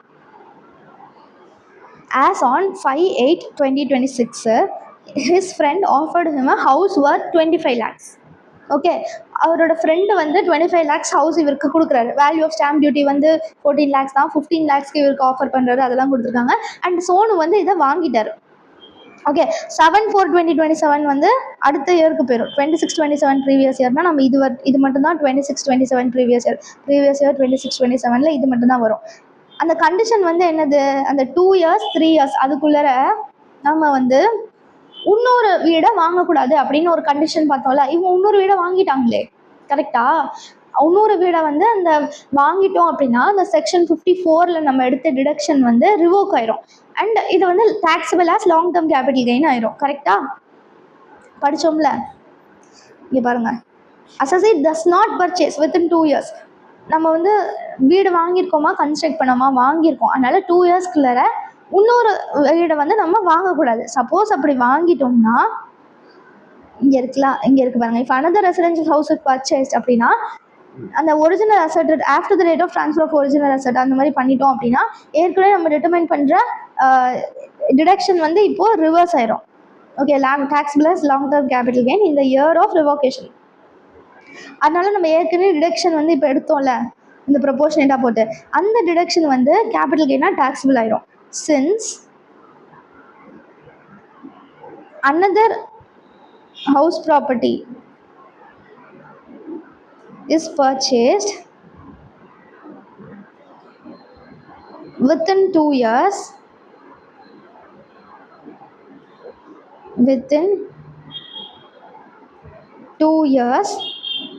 the earlier deduction is revoked. The earlier deduction under section 54EC, the earlier deduction 54EC கிடையாது, 54F under section 54F is revoked and is now taxable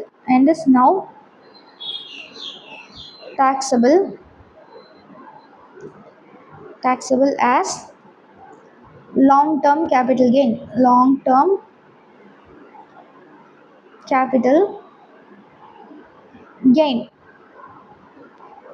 எவ்வளோ அமௌண்ட் லாங் டேர்ம் கேபிட்டல் கெயின்னா நம்ம எவ்வளோ deduction எடுத்தோமோ அந்த proportionate டிடக்ஷனை எவ்வளோ எடுத்தோமோ அதுதான் taxable. Okay, taxable long term capital gain வந்து என்னது, is equal to rupees எவ்வளோ, இந்த 24 lakh எடுத்தோம்ல அது. Okay, 24 lakh. சரியா? இப்போ நெக்ஸ்ட்டு வந்து அந்த இன்னொரு ஹவுஸ் ப்ராப்பர்ட்டி அக்வயர் ஆனதை ட்ரான்ஸ்ஃபர் பண்ணியிருக்காங்க. அதனால் அடுத்த வருஷத்துக்கும் போடணும், 2028 2029க்கும் போடணும். இப்போ ஸோ இந்த மாதிரி ஒரு கொஸ்டின் அப்படியே உங்களுக்கு 7 மார்க் கேட்டாங்கன்னா ஜாலியாக மார்க் வாங்கலாம். ஈஸி தானே, மறந்துட மாட்டிங்களா? இந்த ப்ரொவிஷன்லாம் எக்ஸாமுக்கு முதல் நாள் ஒரு தடவை படிச்சுட்டு போயிடுங்க. சரியா? எக்ஸாமுக்கு முதல் நாள் தான் இப்போ நான் பார்த்தது ஒரு தடவை அப்படியே விட்டுருவேன், அதுக்கப்புறம் எக்ஸாமுக்கு முதல் நாள் தான் படிப்பேன் அப்படி சொல்லலை. கியூமுலேட்டிவாக ரிவைஸ் பண்ணுங்கள். இப்போ இந்த கேபிட்டல் கெயின் சாப்டர் முடிச்சிட்டிங்கன்னா திரும்பி சேலரி சாப்டர் அந்த பேசிக்ஸ் சாப்டர்லாம் ரிவைஸ் பண்ணிவிட்டு திரும்பி ஒரு தடவை கேபிட்டல் கெயின் ரிவைஸ் பண்ணி அந்த மாதிரி நீங்கள் கியூமுலேட்டிவாக ரிவைஸ் பண்ணால் மட்டும்தான் டேக்ஸ்லாம் ஞாபகம் இருக்கும். இல்லைனா எல்லாமே மறந்து போகிற மாதிரி தான் இருக்கும். ஓகே, ஸோ அந்த ஃப்ரெண்டு வந்து கிஃப்ட் பண்ணது பிடிச்சாச்சு. Okay, 7/4/2027 Sonu sold the new house acquired from his friend for 19 lakh. Okay, 19 lakh அவர் விற்கிறாரு. ஆனால் value determine for the purpose of stamp duty என்னது, 22 lakhs. நம்ம எந்த வேல்யூ எடுப்போம், ஸ்டாம்ப் டியூட்டி வேல்யூ தான் எடுப்போம். ஏற்கனவே படித்தோம்ல, ஸ்டாம்ப் டியூட்டி வேல்யூ, நம்ம சொல்கிற வேல்யூ, அப்புறம் வேல்யூவேஷன் ஆஃபீஸர் சொல்கிற வேல்யூ. வேல்யூவேஷன் ஆஃபீஸர் சொன்ன வேல்யூ இருந்ததுன்னா ஸ்டாம்ப் டியூட்டி வேல்யூ, இல்லைனா வேல்யூவேஷன் ஆஃபீஸர் சொல்கிற வேல்யூட விச்சவர் லெஸ் எடுப்போம். இங்கே வேல்யூவேஷன் ஆஃபீஸர் சொல்கிற வேல்யூனா எதுவும் கொடுக்கல, அதனால ஸ்டாம்ப் டியூட்டி வேல்யூக்கான இருக்கிறது தான் நம்ம எடுக்கிறோம். மார்க்கெட் வேல்யூலாம் கொடுத்துட்டு போட்டோம், சும்மா நம்மளை கொடுத்துருக்காங்க. நம்ம வந்து ஸ்டாம்ப் டியூட்டி அத்தாரிட்டி சொல்கிற வேல்யூ தான் எடுப்போம். எந்த value, stamp duty value. Stamp duty value 22 lakhs. So 22 lakhs எடுக்கும். எக்ஸ்பென்சஸ் ஆன் ட்ரான்ஸ்ஃபர் எதுவும் கிடையாது. Net sale consideration 22 lakhs. புரியுதா? Less expenses on transfer. இப்போ net sale consideration less cost of acquisition. Less cost of acquisition. Friend கொடுத்துருக்காரு. Friend எத்தனை ரூபாய்க்கு கொடுத்துருக்குறாரு? His friend offered him a house worth 25 lakh, stamp duty value 14 lakh, 15 lakh இவருக்கு கொடுத்துருக்காரு. அப்படின்னா 15 lakhக்கு தானே நம்ம வாங்கியிருக்கோம். ஸோ நம்மளோட காஸ்ட் ஆஃப் அக்விசிஷன் வந்து 15 lakh தான். புரியுதா? அந்த ஸ்டாம்ப் டியூட்டி வேல்யூ வந்து அவரோட ஃப்ரெண்டு வந்து சேல் கன்சிடரேஷன் போடுறப்போ அது போட்டுக்குவார். அதெல்லாம் நமக்கு அதுக்கும் சம்மந்தம் கிடையாது. நம்ம எத்தனை ரூபாய்க்கு வாங்கியிருக்கணும்னா 15 lakhsக்கு தான் நம்ம வாங்கியிருக்கிறோம். அவர் ஃப்ரெண்டு கிட்டேருந்து 15 lakhsக்கு தான் நம்ம வாங்கியிருக்கோம். சரியா? அதனால 15 lakhs தான் இங்கே போடணும். காஸ்ட் ஆஃப் இம்ப்ரூவ்மெண்ட் எதுவும் இல்லை. ஸோ காஸ்ட் ஆஃப் இம்ப்ரூவ்மெண்ட் போட்டு டேஷ். இது வந்து ஷார்ட் டேர்ம் கேபிட்டல் கெயின். ஏன்னா மொதல் வருஷம் வாங்கி அடுத்த வருஷம் விற்கிறோம். கரெக்டாக? அதனால இது என்னது? Short term capital gain. Capital gain. சரியா? Cost of improvement dash. 22 minus 15 போட்டோன்னா 7 வரும். So 7 lakhs. 7 lakhs தான் short term capital gain. So அவ்வளோதான் இந்த கொஸ்டின். ஓகே, இப்போ நெக்ஸ்ட் ஒரு கொஸ்டின் பார்க்கலாம். Illustration 114. Mr. X has sold the following assets during the year 25-26. Okay, item வந்து land, jewelry, cost of acquisition, sale consideration, year of acquisition அதெல்லாம் கொடுத்துருக்காங்க.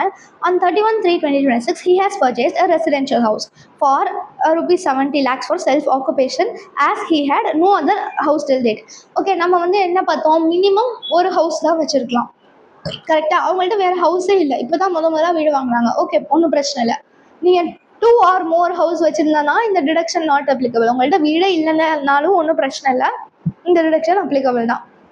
Maximum ஒரு வீடு வந்து வச்சுருந்தா இந்த டிடக்ஷன் அப்ளிகபிள். ஓகே, இப்போ என்ன பண்ணணும்னா இந்த செக்ஷன் 54F டிடக்ஷன் இருக்குல்ல, அது எந்த அசட்டுக்கு எடுக்கிறது? லேண்டுக்கு எடுக்கிறதா, ஜுவல்லரிக்கு எடுக்கிறதா? எந்த அசட் வேணாலும் வித்துடலாம். நம்ம ரெசிடென்ஷியல் ஹவுஸ் ப்ராப்பர்ட்டி வாங்கணும். ஸோ லேண்டை விற்று வேணாலும் ஹவுஸ் ப்ராப்பர்ட்டி வாங்கலாம், ஜுவல்லரியை விற்று வேணாலும் ஹவுஸ் ப்ராப்பர்ட்டி வாங்கலாம், என்ன வேணாலும் பண்ணலாம். இப்போ நம்ம என்ன பண்ணணும்னா எதை எடுத்தால் நமக்கு லாபம் அப்படின்னு பார்க்கணும். எதை எடுத்தால் நமக்கு டேக்ஸ் வந்து கம்மியாக கட்டுற மாதிரி வருது அப்படிங்கிறத பார்த்து நம்ம வந்து அந்த ஆப்ஷனை சூஸ் பண்ணிக்கலாம். ஓகே, ஸோ டிடக்ஷன் அமௌண்ட் வந்து எதில் அதிகமாக வருது? நம்ம லேண்டுக்கு வந்து நம்ம செக்ஷன் 54F டிடக்ஷன் எடுத்தோம்னா லேண்டுக்கு டிடக்ஷன் அமௌண்ட் அதிகமாக வருதா, இல்லை ஜுவல்லரிக்கு எடுத்தால் ஜுவல்லரிக்கு டிடக்ஷன் அமௌண்ட் அதிகமாக வருதா அப்படின்னு பார்த்து எதுக்கு வந்து டிடக்ஷன் அமௌண்ட் வந்து அதிகமாக வருதோ அதுக்கு வந்து நம்ம டிடக்ஷன் வந்து எடுத்துக்கலாம். புரியுதா? இப்போ கம்ப்யூட்டேஷன் ஆஃப் அப்படின்ட்டு போட்டுக்கோங்க, ஹெட்டிங் வந்து போட்டுக்கோங்க. Computation of the capital gain of Mr. X for the assessment year 26-27, previous year 25-26 அப்படின்னு போட்டுக்கோங்க. நம்ம ரெண்டு அசட்டுமே சைமல்டேனியஸாக போட்டுக்கோம். Particulars land, jewellery. Land, jewellery நிறைய இடம் விட்டேன்னா சரி. First sale consideration. Sale consideration வந்து எவ்வளோ? லேண்டுக்கு எவ்வளோ? 10 லட்சம். சேல் ஓகே சாரி, இது காஸ்ட் ஆஃப் அக்விசிஷன். லேண்டுக்கு வந்து 150 lakhs, ஜுவல்லரிக்கு 120 lakhs. ஸோ லேண்டை 150 lakhsக்கு விற்கிறாங்க. 150 lakhsனா 1.5 கோடியா?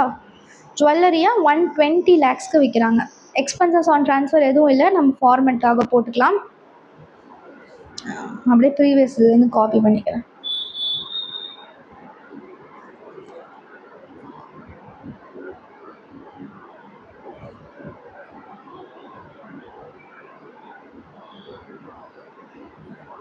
டேஷு டேஷு இது அதே தான் வரும். ஓகே,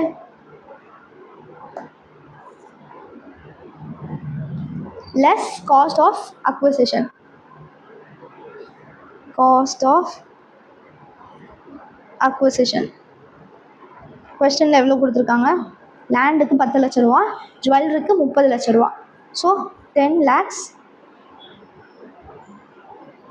இங்கே வந்து 30 lakhs.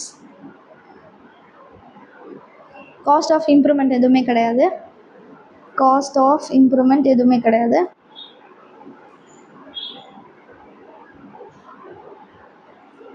Dash dash. Long டேர்மா short டேர்மா கொஸ்டினில் பாருங்கள்.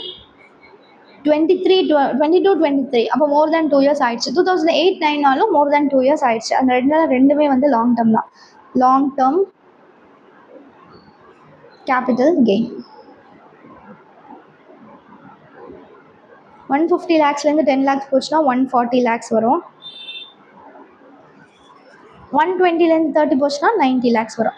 இப்போ வந்து செக்ஷன் 54D வந்து இருக்கிற டிடக்ஷன் போடுவோம். டி கிடையாது, 54F.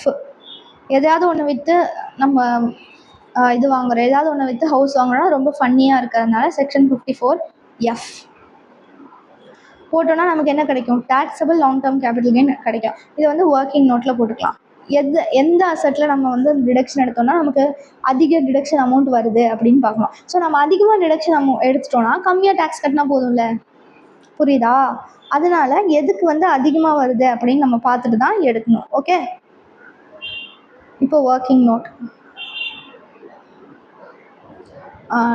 Deduction under section 54F அப்படின்னு போட்டுக்கலாம். Deduction under section 54F if taken on land. லேண்டுக்கு வந்து சப்போஸ் அந்த டிடக்ஷன் லேண்டில் வந்து டிடக்ஷன் எடுத்தோன்னா டிடக்ஷன் வந்து எவ்வளோ அமௌண்ட் வரும் அப்படின்னு பார்க்கலாம். டிடக்ஷன் இஸ் ஈக்குவல் டு எப்படி போடணும்? அந்த ப்ரொபோர்ஷனேட்டாக எடுத்து போடணும். கரெக்டாக? புது அசட்டோடைய காஸ்ட் வந்து என்னது? ரெசிடென்ஷியல் ஹவுஸ் எத்தனை ரூபாய்க்கு வாங்கியிருக்கிறாங்க? 70 lakhsக்கு. அப்போ 70 lakhs into capital gain divided by sale consideration into capital gain வந்து எவ்வளோ? 140 lakhs into 140 lakhs divided by sale consideration. sale consideration வந்து எவ்வளோ? 150 lakhs. இதான ஃபார்முலா, ப்ரொபோர்ஷனேட்டாக எடுக்கிற ஃபார்முலா. ஓகேவா? இப்போ இது என்ன வருதுன்னு பாருங்கள். 140 divided by 150 into 70 போட்டால் 65.333 lakhsனு வருது. ஸோ 65,33,333 அத்தனை ருபீஸ் வருது. நம்ம சப்போஸ் லேண்டில் வந்து டிடக்ஷன் எடுத்தோன்னா.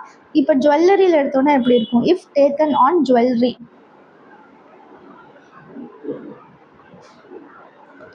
டிடக்ஷன் எவ்வளோ வருது? கேபிட்டல் கெயின் வந்து அதே தான். ஆமாம், கரெக்டு. புது அசட் வாங்குறது அதே தான். புது அசட்டோடைய காஸ்ட் வந்து அதே தான். கேபிட்டல் கெயின் வந்து எவ்வளோ? Capital gain 90 lakhs. Sale consideration வந்து 120 lakhs டிவைடட் பை 120 lakhs. இப்போ இதை போடுங்க. 90 டிவைடட் பை 120 இன்டூ 70 போட்டால் 52,50,000 வருது. ஸோ டிடக்ஷன் அமௌண்ட் எதில் அதிகமாக வருது? போனதில் லேண்டை வந்து நம்ம லேண்டில் டிடக்ஷன் எடுத்தோன்னா 65,33,333 வருது. ஆனால் ஜுவல்லரியில் டிடக்ஷன் எடுத்தால் 52,50,000 தான் வருது. அதனால லேண்டில் தான் ஹையர் டிடக்ஷன் வருது. Since deduction is higher in land, take deduction for land. Since deduction is higher in land, லேண்டில் அதிகமாக வரதுனால டிடக்ஷன் அண்டர் செக்ஷன் 54F வந்து அதுதான் அப்படின்னு எடுத்துக்கலாம். Deduction under section 54F is equal to 65,33,333. Okay, so லேண்டில் வந்து நம்ம டிடக்ஷன் எடுத்துப்போம். 65,33,333. ஜுவல்லரியில் டிடக்ஷன் எடுக்க வேண்டாம். புரியுதா? ஸோ இப்போ போடுங்க. 140 lakhs 00000 மைனஸ் 65 1 2 3 4 5 அந்த 3 3 74 66 74 66 66 7 இது வந்து 90 lakhs. அவ்வளோதான். ஓகேவா? இந்த இல்லஸ்ட்ரேஷன் அவ்வளோதான். இப்போ நெக்ஸ்ட் கான்செப்ட் பார்க்கலாம்.